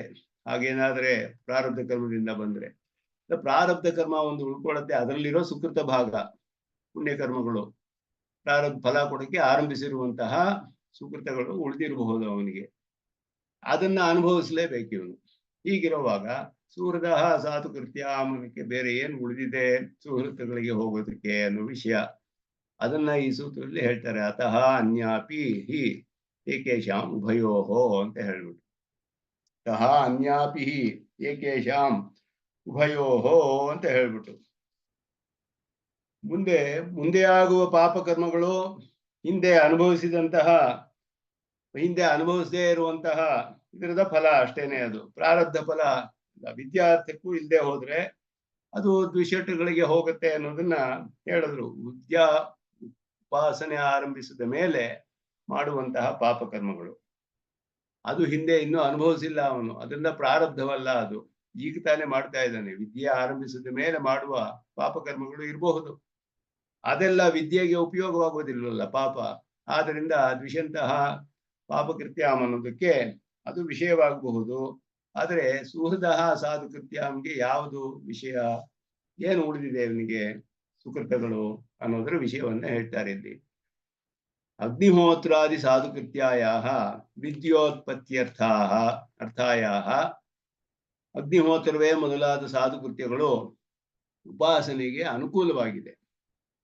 ಅದಕ್ಕಿಂತ ಬೇರೆ ಯಾವುದ ಅನ್ಯಾಪಿ ವಿದ್ಯಾಧಿಗಮಾತೆ ಪೂರ್ವೋತ್ತರಯೋ ಉಭಯೋರಪಿ ಪುಣ್ಯಕರ್ಮಣೋ, ವಿದ್ಯೆ ಆರಂಭಿಸುವುದಕ್ಕೆ ಮೊದಲು ವಿದ್ಯೆ ಆರಂಭಿಸಿದ ನಂತರ ಮಾಡಿದ ಪುಣ್ಯಕರ್ಮಗಳು ಪ್ರಬಲ ಕರ್ಮ ಪ್ರತಿಬದ್ಧ ಫಲಾಹ, ಬೇರೆ ಪ್ರಬಲವಾದ ಕರ್ಮಗಳಿಂದ ಇನ್ನು ಫಲ ಕೊಡದೆ ಉಳ್ಕೊಂಡಿರುತ್ತೆ ಕೆಲವು ಸಾಧುಕೃತ್ಯಗಳು. ವಿದ್ಯೆ ಉತ್ಪನ್ನ ಆಗಕ್ಕೆ ಮೊದಲ ಕಾಲ ಉಭಯೋಹೋ ಅಂತ ಹೇಳಿರೋದ್ರಿಂದ, ಏಕೇಶಾಂ ಉಭಯೋಹೋ ಅಂತ ಹೇಳಿರೋದ್ರಿಂದ ವಿದ್ಯೆ ಉತ್ಪನ್ನವಾಗೋದಕ್ಕೆ ಮೊದಲು ಕೆಲವು ಪುಣ್ಯ ಕರ್ಮಗಳನ್ನ ಮಾಡಿದ, ಇನ್ನು ಫಲ ಕೊಟ್ಟಿಲ್ಲ. ಯಾಕೆ ಅಂದ್ರೆ ಬೇರೆ ಯಾವುದೋ ಒಂದು ಕರ್ಮದಿಂದ ಪ್ರತಿಬಂಧಕ ಉಂಟಾಗಿದೆ, ಅದಕ್ಕೆ ಫಲಕ್ಕೆ ಬ್ಲಾಕ್ ಆಗಿದೆ, ಅದಿನ್ನು ಫಲ ಬರೋಕ್ಕೆ ಸಮಯ ಬಂದಿಲ್ಲ ಅದಕ್ಕೆ. ಅದು ಸುಕೃತ, ಒಳ್ಳೆ ಪುಣ್ಯ ಕರ್ಮಗಳನ್ನ ಮಾಡಿದ್ದಾನೆ ವಿದ್ಯೆ ಆರಂಭಿಸಕ್ಕೆ ಮೊದಲು. ವಿದ್ಯೆ ಆರಂಭಿಸಿದ ಮೇಲೂ ಸುಕೃತಗಳನ್ನು ಕೆಲವು ಮಾಡಿರಬಹುದು, ಅದು ಕೂಡ ಫಲ ಕೊಡದೆ ಉಳ್ಕೊಂಡಿರಬಹುದು, ಉಪಾಸನೆಗೆ ಉಪಯೋಗವಿಲ್ಲದೆ ಇರುವಂತಹದ್ದಾಗಿರ್ಬೋದು. ಅಂತಹ ಸಾಧುಕೃತ್ಯಗಳು ಅನಂತಹ ಸಂಭವತ್ಯೇವ, ಎಷ್ಟೋ ಇರುತ್ತೆ ಅಂತ ಹೇಳಿ. ಎಷ್ಟೋ ಸಾಧುಕೃತ್ಯಗಳು ಫಲ ಕೊಡದೆ ಇನ್ನೂ ಉಳ್ಕೊಂಡಿರುತ್ತೆ ಅವನಿಗೆ. ಯಾಕೆ ಅಂದ್ರೆ ಬೇರೆ ಯಾವುದೋ ಪ್ರಬಲವಾದ ಕರ್ಮಗಳು ಮಧ್ಯೆ ಬಂದು ಫಲ ಕೊಡ್ತಾ ಇರುತ್ತೆ, ಇದ್ರ ಫಲ ಕೊಡಕ್ಕೆ ಇನ್ನೂ ಸಮಯ ಬಂದಿರೋದಿಲ್ಲ. ಅಷ್ಟರಲ್ಲಿ ಇವನಿಗೆ ಶರೀರಪಾತವಾಗ್ಬಿಟ್ರೆ ಅಥವಾ ಉಪಾಸನೆ ನಿಷ್ಪತ್ತಿ ಆಗ್ಬಿಡುತ್ತೆ. ಆಗ ಈ ಸುಕೃತಗಳು ಉಳಿದಿರೋದಿಲ್ಲ ಹೋಗುತ್ತೆ ಅಂದ್ರೆ, ತದ್ವಿಷಯಮಿದಂ ಏಕೇಶಾಂ ಶಾಕಿನಾಂ ವಚನಂ, ಇದು ಕೆಲವು ಶಾಖೆಗಳು ಹೇಳ್ತಾರೆ ಹೀಗೆ ಅಂತ, ರಾಣಾಯಣಿಗಳು ಅಂತ ಶಾಖೆಗಳು ಅಂತ ಹೇಳ್ತಾರೆ. ತಸ್ಯ ಪುತ್ರಾಹ ದಾಯಮುಪಯಂತಿ ಸುಹೃದಾಹ ಸಾಧುಕೃತ್ಯಾಂ ವಿದ್ಯೆಯ ಅಶ್ಲೇಷ ವಿನಾಶ ಶ್ರುತಿಶ್ಚ ತದ್ವಿಷಯ ಅಂತ ಹೇಳಿದ್ರು. ವಿದ್ಯೆಯಿಂದ ಅಶ್ಲೇಷವಾಗೋದು ಮತ್ತೆ ವಿನಾಶವಾಗುವ ಶ್ರುತಿಗಳು ಕೂಡ ಅದನ್ನೇ ವಿಷಯವಾಗಿ ಹೊಂದಿದೆ ಅಂತ ಇಲ್ಲಿ ಹೇಳ್ತಾ ಇದ್ದಾರೆ. ಈ ರೀತಿ ಇದು ಸುಕೃತಗಳ ವಿಷಯ ಮಾತ್ರ. ತಮೂರ್ ಸ್ವಾಮಿಗಳು ಇಲ್ಲಿ ಬಹಳ ಸ್ಪಷ್ಟವಾಗಿ ಕೆಲವು ವಿಷಯಗಳನ್ನ ನಿರೂಪಣೆ ಮಾಡ್ತಾರೆ ಇದರಲ್ಲಿ. ಸಾಧು ಕೃತ್ಯಾಂ ಅಂತ ಹೇಳಿದ್ರೆ, ವಿದ್ಯೆಯಿಂದ ಇವಾಗ ಕೆಲವು ಪುಣ್ಯಕರ್ಮಗಳು ನಾಶವಾಯಿತು ಅಂತ ಹೇಳಿದ್ರು. ವಿದ್ಯೆಯಿಂದ ಪುಣ್ಯಕರ್ಮಗಳು ನಾಶವಾಯಿತು ಅಂದ್ರೆ ಏನು ಅಂದ್ರೆ, ಆ ಫಲ ಇವನಿಗೆ ಬರೋದಿಲ್ಲ ಅಂತ ಅರ್ಥ. ಆದರೆ ಆ ಪುಣ್ಯಕರ್ಮಗಳು ನಾಶವಾಗಿರೋದು ಅಂತ ಹೇಳೋದ್ರಲ್ಲಿ, ಫಲ ಬಂದಿಲ್ಲದೆ ಇರೋದ್ರಲ್ಲಿ ಪ್ರತಿಬದ್ಧ ಫಲವಾದ ಸುಕೃತಗಳು ಇರಬಹುದು. ಇವನಿಗೆ ಯಾವುದು ಅಶ್ಲೇಷವೋ ಅಂಟೋದಿಲ್ವೋ ಫಲಗಳು, ಅದರಲ್ಲೂ ಪ್ರತಿಬದ್ಧ ಫಲಗಳು ಇರಬಹುದು. ಇವನಿಗೆ ಅದರಲ್ಲಿ ಬರೋದೇ ಇಲ್ಲ ಫಲ, ಅದರಿಂದ ಅದರಲ್ಲೂ ಕೆಲವು ಇರಬಹುದು ವಿದ್ಯೆಗೆ ಉಪಯುಕ್ತವಾದ ಸುಕೃತಗಳು, ಆದರೆ ಫಲ ಇನ್ನು ಕೊಡದೇ ಇರುವಂತಹದ್ದು. ಈ ರೀತಿ ಕೆಲವು ಸುಕೃತಗಳು ಅನೇಕವಾದದ್ದು ಇವನ ಶರೀರ ಪಾತದ ಸಮಯದಲ್ಲಿ ಉಳ್ಕೊಂಡಿರಬಹುದು ಉಪಾಸಕನಿಗೆ. ಅದೆಲ್ಲವೂ ಕೂಡ ಅವನ ಸುಕೃತಿಗಳಿಗೆ ಹೋಗುತ್ತೆ, ಸುಹೃದಗಳಿಗೆ ಅಂತ ಇಲ್ಲಿ ಹೇಳ್ತಾರೆ. ಇಲ್ಲಿ ಅಂದ್ರೆ ಇಲ್ಲಿ ವಿನಾಶ ಶ್ರುತಿ, ಅಶ್ಲೇಷ ಶ್ರುತಿ, ಇವನು ಧೂನನ ಅಂದ್ರೆ ಒದರ ಹಾಕ್ಬಿಡ್ತಾನೆ ಕರ್ಮಗಳನ್ನೆಲ್ಲ. ಕಡೆಯಲ್ಲಿ ಸುಕೃತ ದುಷ್ಕೃತೆ ಧೂನುತೆ ಅಂತ ಹೇಳಿದೆ. ಸುಕೃತ ದುಷ್ಕೃತಗಳನ್ನೆಲ್ಲ ಒದರಿ ಹಾಕ್ಬಿಡ್ತಾನೆ. ಅದನ್ನ ಅವನ ಸುಹೃದಗಳು ಮತ್ತೆ ದ್ವೇಷಗಳು ಅವರು ತಗೊಳ್ತಾರೆ ಅಂತ ಹೇಳಿದೆ, ಸ್ವೀಕಾರ ಮಾಡಿದೆ ಅಂತ. ಅದು ಉಪಾಯನ ಶ್ರುತಿ ಎನ್ನುವುದು. ಇದಕ್ಕೆಲ್ಲ ಏನೇನು ವಿಷಯಗಳು ಉತ್ತಮ ಸ್ವಾಮಿಗಳು ಹೇಳ್ತಾರೆ. ವಿನಾಶ ಶ್ರುತಿ ಅಂದ್ರೆ ಹಿಂದೆ ಮಾಡಿದ ಎಲ್ಲಾ ಕರ್ಮಗಳು ವಿನಾಶ ಶ್ರುತಿಗೆ ವಿಷಯವಾಗುತ್ತೆ. ಉಪಾಸನೆ ಉತ್ಪತ್ತಿಗೆ ಮೊದಲು ಮಾಡಿದ ಸಂಚಿತ ಕರ್ಮಗಳು ಅಂತ ಹೇಳೋದು. ಅಶ್ಲೇಷ ಶ್ರುತಿ ಅಂತ ಹೇಳೋದು ವಿದ್ಯೆಗೆ ಅನುಕೂಲವಾಗದೇ ಇರುವಂತಹ, ವಿದ್ಯೋತ್ಪತ್ತಿ ಆದ ಮೇಲೆ ಮಾಡುವ ಕರ್ಮಗಳು. ಪ್ರಾಮಾದಿಕವಾದದ್ದೇ ಅದು. ಅಶ್ಲೇಷ ಶ್ರುತಿ ಅಂದ್ರೆ ಇವನಿಗೆ ಫಲ ಅಂಟದೇ ಇರುವಂತಹದ್ದು. ಉಪಾಸನೆ ಆರಂಭಿಸಿದ ನಂತರ ಕಾಲದಲ್ಲಿ ಇವನಿಗೆ ಪ್ರಾಮಾದಿಕವಾಗಿ ಮಾಡೋದು, ವಿದ್ಯೆಗೆ ಅನುಕೂಲವಾಗದೇ ಇರುವಂತಹದ್ದು. ಅಥವಾ ಬೇರೆ ಯಾವ್ದಾದ್ರು ಮಾಡಬಹುದು ಲೋಕ ಸಂಗ್ರಹಕ್ಕಾಗಿಯೋ, ಆ ರೀತಿಯಲ್ಲ. ಅದು ವಿದ್ಯೆಗೆ ಅನುಕೂಲವಾಗಿಲ್ಲ. ಅದು ಇನ್ನು ಅದು ಕೆಲವು ಸುಕೃತಗಳು ಹಾಗೆ ಇರಬಹುದು. ಇವನಿಗೆ ಫಲ ಅಂಟೋದಿಲ್ಲ ಅದ್ರದ್ದು, ಆದರೆ ಅದ್ರ ಫಲ ಅವನ ಸುಹೃತುಗಳಿಗೆ ಹೋಗುತ್ತೆ ಕಡೆಯಲ್ಲಿ ಉಳ್ಕೊಂಡಿರೋದು. ಇವನು ಒದರಿ ಹಾಕುವಂತಹ ಫಲಗಳು ಕಡೆಯಲ್ಲಿ ಶ್ರುತಿಗಳಲ್ಲಿ ಸುಕೃತ ದುಷ್ಕೃತೆ ಧೂನುತೆ ಅಂತ ಇದೆಯಲ್ಲ, ಸುಕೃತ ದುಷ್ಕೃತಗಳನ್ನೆಲ್ಲ ಒದರಿ ಹಾಕ್ಬಿಡ್ತಾನೆ ಅಂತ ಹೇಳಿದೆಯಲ್ಲ. ಅದಕ್ಕೆ ಏನು ವಿಷಯ? ವಿದ್ಯೆಗೆ ಅನುಕೂಲವಾಗಿ ಫಲ ಕೊಡದೇ ಇರುವಂತಹದ್ದು, ವಿದ್ಯೆಗೆ ಅನುಕೂಲವಾದದ್ದು, ವೃಷ್ಟಿ ಅನ್ನ ಮೊದಲಾದಕ್ಕೆಲ್ಲ ಇವನು ಕೆಲವು ಉಪಾಸನೆಗಳನ್ನು ಮಾಡಬಹುದು. ಉಪಾಸಕ ಕೆಲವು ಕರ್ಮಗಳನ್ನು ಮಾಡಬಹುದು. ಮಳೆ ಬರೋದಕ್ಕೆ, ಅನ್ನವನ್ನು ಸಂಪಾದಿಸ್ಕೊಳ್ಳಕ್ಕೆ ಆಗಲಿ, ಆರೋಗ್ಯಕ್ಕೆ ಆಗಲಿ, ಇದಕ್ಕೆಲ್ಲ ಕೆಲವು ಉಪಾಸನೆಗಳು ಉಪನಿಷತ್ತಿನಲ್ಲಿ ವಿಶೇಷವಾಗಿ ಹೇಳಲ್ಪಟ್ಟಿದೆ. ವೇದಗಳಲ್ಲಿ ಅನೇಕ ಕರ್ಮಗಳು ಉಪನಿಷತ್ತುಗಳಲ್ಲಿ ಹೇಳಲ್ಪಟ್ಟಿವೆ. ಉಪಾಸನೆಗಳು, ಕರ್ಮಗಳೆಲ್ಲ ಅದನ್ನೆಲ್ಲ ಮಾಡಬಹುದು ಇವನು. ಯಾಕೆ ಅಂದ್ರೆ ಉಪಾಸನೆಗೆ ಅದೆಲ್ಲ ಸಹಾಯಕವಾಗುತ್ತೆ. ಇವನು ಆರೋಗ್ಯವಿಲ್ಲದೆ ಹೋದ್ರೆ ಉಪಾಸನೆ ಮಾಡೋಕ್ಕಾಗೋದಿಲ್ಲ. ಉಪಾಸನೆ ಬೇಗ ಮುಗಿಬೇಕು ಅನ್ನುವ ದೃಷ್ಟಿಯಿಂದ ಮಾಡ್ತಾನೆ ಇವನು. ಆದ್ರೆ ಇವನಿಗೆ ಆರೋಗ್ಯವೆಲ್ಲ ಉಂಟಾಗಬೇಕು, ಅನ್ನ ಬೇಕು. ಅನ್ನ ಬೇಕಾದ್ರೆ ಮಳೆಗಳೇ ಎಲ್ಲ ಬೇಕು. ಇದಕ್ಕೆಲ್ಲ ಅವನು ಕರ್ಮಗಳನ್ನು ಮಾಡಬಹುದು. ಅದೆಲ್ಲ ಮಾಡಿದ್ರೆ ಅದರ ಫಲಗಳು ಪ್ರತಿಬದ್ಧವಾಗಿದ್ರೆ, ಫಲ ಕೊಡದೇ ಇದ್ರೆ ಇನ್ನು ಶರೀರ ಪಾತ್ರದ ಸಮಯದಲ್ಲಿ ಅದೆಲ್ಲ ವಿದ್ಯೆಗೆ ಅನುಕೂಲವಾದ್ದರಿಂದ ಪರಮಾತ್ಮ ಅದನ್ನ ಉಳಿಸ್ಕೊಂಡಿರ್ತಾನೆ. ಇವನಿಗೆ ಸರಿಯಾದ ಸಮಯದಲ್ಲಿ ಪ್ರಯೋಜನವಾದ್ರೆ ಅದರ ಫಲ ಉಂಟಾಗೋ ಹಾಗೆ ಮಾಡ್ತಾನೆ ಪರಮಾತ್ಮ. ಇವನಿಗೆ ಅಷ್ಟರಲ್ಲಿ ಶರೀರಪಾತವಾಗಿ ಉಪಾಸನೆ ನಿಷ್ಪನ್ನವಾಗಿಬಿಟ್ರೆ ಆಗ ಇನ್ನು ಉಳ್ಕೊಂಡಿರುತ್ತೆ. ಅದು ಅವನ ಸುಹೃತ್ತುಗಳಿಗೆ ಹೋಗುತ್ತೆ. ಇದೆಲ್ಲ ವಿಷಯಗಳನ್ನ ಇಲ್ಲಿ ಹೇಳ್ತಾರೆ. ಇಲ್ಲಿ ವಿದ್ಯೆಗೆ ಅನುಕೂಲವಾಗಿ ಫಲ ಕೊಡದೇ ಇರುವಂತಹ ಅದು, ಅಥವಾ ವಿನಾಶ ಅಶ್ಲೇಷಗಳಲ್ಲಿ ಸುಕೃತಗಳು ಪ್ರತಿಬದ್ಧ ಫಲವಾಗಿರೋದು, ಇದೆಲ್ಲವೂ ಕೂಡ ಕಡೆಯಲ್ಲಿ ಕೆಲವು ಉಳ್ಕೊಂಡಿರುತ್ತೆ. ಫಲ ಪ್ರತಿಬದ್ಧವಾಗಿರೋದು ಮುಖ್ಯ, ಉಪಾಸನೆಗೆ ಅನುಕೂಲವಾಗದೇ ಇರೋದು ಅನ್ನೋದು ಮುಖ್ಯ. ಇದೆರಡು ಮುಖ್ಯವಾಗಿ ಸುಕೃತಗಳಲ್ಲಿ ವಿದ್ಯೆಗೆ ಉಪಯೋಗವಿಲ್ಲದ್ದು, ಫಲ ಕೊಡದೇ ಇರೋದು. ಇನ್ನು ಇದೆರಡು ರೀತಿಯ ಕರ್ಮಗಳು, ಸುಕೃತಗಳು ಅನೇಕ ಇರಬಹುದು ಉಪಾಸಕರಿಗೆ ಶರೀರಪಾತದ ಸಮಯದಲ್ಲಿ. ಅದೆಲ್ಲ ಅವನ ಸುಹೃತಗಳಿಗೆ ಹೋಗುತ್ತೆ. ಅನುಕೂಲವಾಗಿದ್ರೆ ಕೆಲವು ಇವನಿಗೆ ಫಲ ಕೊಡುತ್ತೆ, ಅನುಕೂಲವಾಗಿದ್ದು ಫಲ ಕೊಡದೇ ಇರೋದು ಅದು. ಅಥವಾ ವಿದ್ಯೆಗೆ ಅನುಕೂಲವಾಗದೆ ಇವನಿಗೆ ಫಲ ಕೊಡದೇ ಇರುವಂತಹದ್ದು ಕೆಲವು ಇರಬಹುದು. ಅದನ್ನು ಕೂಡ ಉಳ್ಕೊಂಡಿರ್ಬೋದು ಸುಕೃತಗಳು. ಸುಕೃತಗಳನ್ನ ಉಳಿಸ್ಕೊಂಡಿರ್ಬೋದು ಪರಮಾತ್ಮ. ಹಾಗೆ ಇದೆಲ್ಲ ಅನಂತವಾಗಿರುತ್ತೆ ಅಂತ ಹೇಳ್ತಾ ರೀತಿ. ಪ್ರತಿಬದ್ಧ ಕರ್ಮಫಲ ಅನ್ನೋದು ಒಂದು, ಪ್ರಬಲ ಕರ್ಮ ಪ್ರತಿಬದ್ಧ ಫಲ ಅದು ಒಂದು, ಮತ್ತೆ ಅಧಿಗಮ ಪೂರ್ವೋತ್ತರ ಉಭಯೋರಪಿ ಪುಣ್ಯಕರ್ಮಣೋ. ಪ್ರತಿಬದ್ಧ ಫಲ, ಪ್ರಬಲ ಕರ್ಮ ಪ್ರತಿಬದ್ಧ ಫಲ. ಅದೇ ಹಿಂದೆ ಕಾಲದಲ್ಲೂ ಮುಂದಿನ ಕಾಲದಲ್ಲೂ ಮಾಡಿದಂತಹದ್ದು ಕರ್ಮ ಇನ್ನು ಫಲ ಕೊಡದೇ ಇರುವಂತಹದ್ದು ಅನ್ನೋದೇ ವಿಷಯ ಅಲ್ಲಿ. ಅದು ಒಂದು ಹೇಳಿದ್ರೆ ಎಲ್ಲ ಸೇರ್ಕೊಳ್ಳುತ್ತೆ. ಅನುಕೂಲವಾಗಿಲ್ಲದೆ ಇರೋದು ಎಲ್ಲವೂ ಪ್ರತಿಬದ್ಧ ಫಲ ಅನ್ನೋದು ಮುಖ್ಯ ಅಲ್ಲಿ. ವಿದ್ಯೆಗೆ ಅನುಕೂಲವಾಗದೇ ಇದ್ದು ಹೋದ್ರೆ ಫಲವೇ ಬರೋದಿಲ್ಲ ಇವನಿಗೆ. ವಿದ್ಯೆ ಅನುಕೂಲವಾಗಿದ್ರೆ ಆವಾಗ ಕೆಲವು ಫಲ ಕೊಡುತ್ತೆ, ಕೆಲವು ಕೊಡದೇ ಇರ್ಬೋದು. ಈ ರೀತಿ ಕಡೆಯಲ್ಲಿ ಕೆಲವು ಸುಕೃತಗಳೆಲ್ಲ ಅನೇಕವಾಗಿ ಉಳ್ಕೊಂಡಿರುತ್ತೆ, ಅದೆಲ್ಲ ಸುಹೃತಗಳಿಗೆ ಹೋಗುತ್ತೆ ಅನ್ನೋದನ್ನ ಇಲ್ಲಿ ಹೇಳ್ತಾರೆ. ಅದರಿಂದ ವಿದ್ಯೆಗೆ ಅಶ್ಲೇಷ ವಿನಾಶ ಶ್ರುತಿಶ್ಚ ತದ್ವಿಷಯ, ಅದು ಕೂಡ ಹಾಗೆಯೇ ಅಶ್ಲೇಷ ವಿನಾಶ ಹೇಳಿರೋದೆಲ್ಲ ಇದು ಕೂಡ ಸುಹೃದಗಳಿಗೆ ಹೋಗುತ್ತಲ್ಲ. ಸಾಧುಕೃತ್ಯಗಳು ಪ್ರಬಲ ಕರ್ಮಾಂತರದಿಂದ ಪ್ರತಿಬದ್ಧ ಫಲವಾಗಿರೋದು ಅಂತಹದ್ದು ಇರಬಹುದು ಅಂತ ಹೇಳಿ. ಅದಕ್ಕೆ ಹೇಳಿದ್ರು ಅನುಷ್ಠಿತಸ್ಯಾಪಿ ಕರ್ಮಣಃ ಫಲ ಪ್ರತಿಬಂಧ ಸಂಭವಂ ಪೂರ್ವೋಕ್ತಂ ಸ್ಮಾರಯತಿ. ಕರ್ಮ ಮಾಡಿದ್ರು ಕೂಡ ಫಲ ಬರದೇ ಇರೋದು, ಶರೀರ ಪಾತದ ಸಮಯದಲ್ಲಿಯೂ ಫಲ ಇನ್ನೂ ಕೊಡದೆ ಉಳ್ಕೊಂಡಿರೋ ಕರ್ಮಗಳು ಸುಕೃತಗಳು ಇರಬಹುದು ಅನ್ನೋದು ಹೇಗೆ ಸಾಧ್ಯ ಅಂದ್ರೆ ಅದಕ್ಕೆ ಹಿಂದೆ ಹೇಳಿದ್ದನ್ನೇ ಸ್ಮರಣೆಗೆ ತರ್ತಾರೆ ಉದ್ಗೀತೋಪಾಸನೆಯಲ್ಲಿ. ಯದೇವ ವಿದ್ಯೆಯ ಇತಿ ಯದೇವ ವಿದ್ಯೆಯ ಕರೋತಿ ತದೇವ ವೀರ್ಯವತ್ತರಂ. ವೀರ್ಯವತ್ತರಂ ಅಂದ್ರೆ ಶೀಘ್ರ ಫಲಕಾರಿ ಅಂತ. ಅದು ಮಾಡದೇ ಇರೋದು ಉದ್ಗೀತ ವಿದ್ಯಾಯ ಕ್ರತುಫಲ ಅಪ್ರತಿಬಂಧ ಫಲತ್ವ ವಚನೇನ ಅನುಷ್ಠಿತಸ್ಯಾಪಿ ಕರ್ಮಣಃ ಫಲ ಪ್ರತಿಬಂಧ ಸೂಚ್ಯತೆ ಈ ಉದ್ಗೀತ ಉಪಾಸನೆ ಯಾವ್ದು ಹೇಳಲ್ಪಟ್ಟಿದೆಯೋ ಆ ಉಪಾಸನೆ ಏನ್ ಮಾಡುತ್ತೆ ಅಂದ್ರೆ ಆ ಯಾವ ಕೃತುವಲ್ಲಿ ಹೇಳಲ್ಪಟ್ಟಿದೆಯೋ ಆ ಕೃತುವಿನ ಫಲವು ಶೀಘ್ರದಲ್ಲಿ ಬರೋ ಹಾಗೆ ಮಾಡುತ್ತೆ.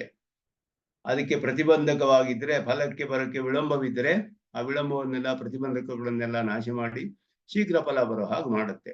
ಅದರಿಂದ ಏನ್ ತಿಳಿಯುತ್ತೆ ಅಂದ್ರೆ ಪ್ರತಿಬಂಧಕಗಳು ಇರುತ್ತೆ ಅನ್ನೋದು ನಮಗೆ ತಿಳಿಯುತ್ತೆ. ಅದನ್ನ ಇಲ್ಲಿ ಸ್ಮರ ಪಡ್ತೀವಿ. ಹೇಗೆ ನೀವು ಅನುಷ್ಠಿತವಾದ ಕರ್ಮಗಳಿಗೆ ಪ್ರತಿಬಂಧ ಹೇಗಿರಕ್ಕೆ ಸಾಧ್ಯ, ಹೇಗೆ ಇನ್ನು ಉಳ್ಕೊಂಡಿರುತ್ತೆ ಸುಕೃತಗಳೆಲ್ಲ ಕಡೆಯಲ್ಲಿ ಅಂತ ಹೇಳಿದ್ರೆ ಪ್ರತಿಬದ್ಧ ಫಲಗಳು ಆಗಿರುವಂತಹದ್ದು ಇರುತ್ತೆ ಅನ್ನೋದು ಈ ಉದ್ಗೀತ ಉಪಾಸನೆಯ ವಿಷಯದಲ್ಲಿ ತಿಳಿದು ಬರುತ್ತೆ. ಯಾಕೆ ಅಂದ್ರೆ ಉದ್ಗೀತ ಉಪಾಸನೆ ಮೂಲಕವಾಗಿ ಮಾಡಿದ್ರೆ ಕರ್ಮವನ್ನ ಅದು ಪ್ರತಿಬಂಧಕಗಳನ್ನು ನಾಶ ಮಾಡುತ್ತೆ ಅನ್ನೋ ಫಲ ಅದಕ್ಕೆ ಹೇಳಿರೋದ್ರಿಂದ ಪ್ರತಿಬಂಧಕಗಳು ಇರಬಹುದು ತಿಳಿದು ಬರುತ್ತೆ ನಮ್ಗೆ. ಪ್ರತಿಬಂಧ ಸೂಚ್ಯತೆ. ಅತಃ ವಿದುಷಃ ಅನುಷ್ಠಿತ ಪ್ರತಿಬದ್ಧ ಫಲ ವಿಷಯಂ ಸುಹೃದಃ ಸಾಧು ಕೃತ್ಯಾಮಿತಿ ಶಾಟ್ಯಾಯನಿಗಳು ಅಂತ ಒಂದು ಶಾಖೆಯವರು ಅವ್ರು ಹಾಗೆ ಹೇಳ್ತಾರೆ ಅಂತ ಹೇಳಿದ್ರು. ಇಲ್ಲಿ ವಿಶುಷಃ ಅನುಷ್ಠಿತ ಪ್ರತಿಬದ್ಧ ಫಲ ವಿಷಯ. ಅವರು ಪ್ರಾಯಶಃ ಶಾಟ್ಯಾಯನಿಗಳು ಅಂತ ಹೇಳೋದು ಅವರು ಈ ಶುಕ್ಲಯಜುರ್ವೇದದವರು ಇರ್ಬೇಕು ಅಂತ ಅನ್ಸುತ್ತೆ. ಶಾಟ್ಯಾಯನಿಗಳು ಅಂತ ಹೇಳ್ಬಿಟ್ಟು ಶಾಖೆ. ವಿದುಷಃ ಅನುಷ್ಠಿತ ಪ್ರತಿಬದ್ಧ ಫಲ ವಿಷಯಂ ಸುಹೃದಃ ಸಾಧುಕೃತ್ಯಂ ಅಂದ್ರೆ ಅನುಷ್ಠಾನ ಮಾಡಿ ಫಲ ಪ್ರತಿಬದ್ಧವಾಗಿರೋದು ಅಲ್ಲಿ ಅದನ್ನ ಮುಖ್ಯವಾಗಿ ಇಲ್ಲಿ ಹೇಳಿದ್ರು. ಅದನ್ನು ಇನ್ನು ಮಿಕ್ಕಿದ್ದು ಪ್ರಾರಬ್ಧ ಕರ್ಮಗಳಿಗೆ ಏನಾಗುತ್ತೆ ಅಂದ್ರೆ ಭೋಗ ಏನದು ಇತರೆ ಕ್ಷಪಯಿತ್ವ ಅಥ ಸಂಪದ್ಯತೆ. ಮಿಕ್ಕಿದೆಲ್ಲ ಅನುಭವಿಸಲೇಬೇಕು. ಭೋಗ ಅಂದ್ರೆ ಅನುಭವಿಸೋದು.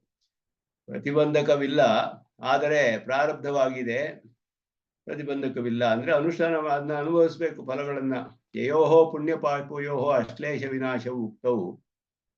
ಯಾವ ಪುಣ್ಯ ಪಾಪಗಳಿಗೆ ವಿನಾಶ ಅಶ್ಲೇಷ ಹೇಳಲ್ಪಟ್ಟಿದ್ದು ಅದರ ಬಗ್ಗೆ ವಿನಾಶ ಅಶ್ಲೇಷ ಅನ್ನೋದು ಸ್ಪಷ್ಟ. ಸಂಚಿತಗಳಲ್ಲಿ ವಿನಾಶವಾಗ್ಬಿಡುತ್ತೆ. ಆಮೇಲೆ ಮುಂದೆ ಮಾಡುವ ಪ್ರಾಮಾತಿಕಗಳು ಅಶ್ಲೇಷ ಅದು ಹೇಳಿ ಆಯ್ತು. ಪ್ರಾರಬ್ಧ ಕರ್ಮಗಳು ಉಳ್ಕೊಂಡಿದೆ ಈಗ. ತಾಭ್ಯಾಮ್ ಇತರೆ ಆರಬ್ಧ ಕಾರ್ಯೇ ಪುಣ್ಯ ಪಾಪೆ. ಫಲ ಕೊಡಕ್ಕೆ ಆರಂಭಿಸಿರುವಂತಹ ಪುಣ್ಯ ಪಾಪಗಳು. ಕಿಂ ವಿದ್ಯಾಯೋನಿ ಶರೀರಾವಸಾನೆ. ವಿದ್ಯೆಯನ್ನ ಆರಂಭಿಸ್ತಾನಲ್ಲ ಅವನು, ಆ ಶರೀರದ ಅವಸಾನದಲ್ಲಿಯೇ ಅದು ನಾಶವಾಗ್ಬಿಡುತ್ತೆ ಪ್ರಾರಬ್ಧ ಕರ್ಮಗಳು. ಉತ ತಚ್ಛರೀರಾವಸಾನೆ, ಅಥವಾ ಇವಾಗ ಯಾವ ಶರೀರದಲ್ಲಿದೆಯೋ ಆ ಶರೀರ, ವಿದ್ಯೆಯನ್ನು ಆರಂಭಿಸಿದ ಶರೀರವೇ, ಅಥವಾ ವಿದ್ಯೆ ಆರಂಭಿಸಿದ ಮೇಲೆ ಬೇರೆ ಒಂದು ಶರೀರ ತಗೊಂಡಿರ್ಬೋದು ಆ ಶರೀರವೇ, ಅಥವಾ ಇನ್ಯಾವುದೋ ಇನ್ನೂ ಮುಂದೆ ಶರೀರಗಳು ಬರಬಹುದೇ. ಶರೀರಾಂತರ ಅವಸಾನೆ ವಾ ಇತಿ ಅನಿಯಮ. ಯಾವ ಶರೀರ ಹೇಳಕ್ಕಾಗುವುದಿಲ್ಲ.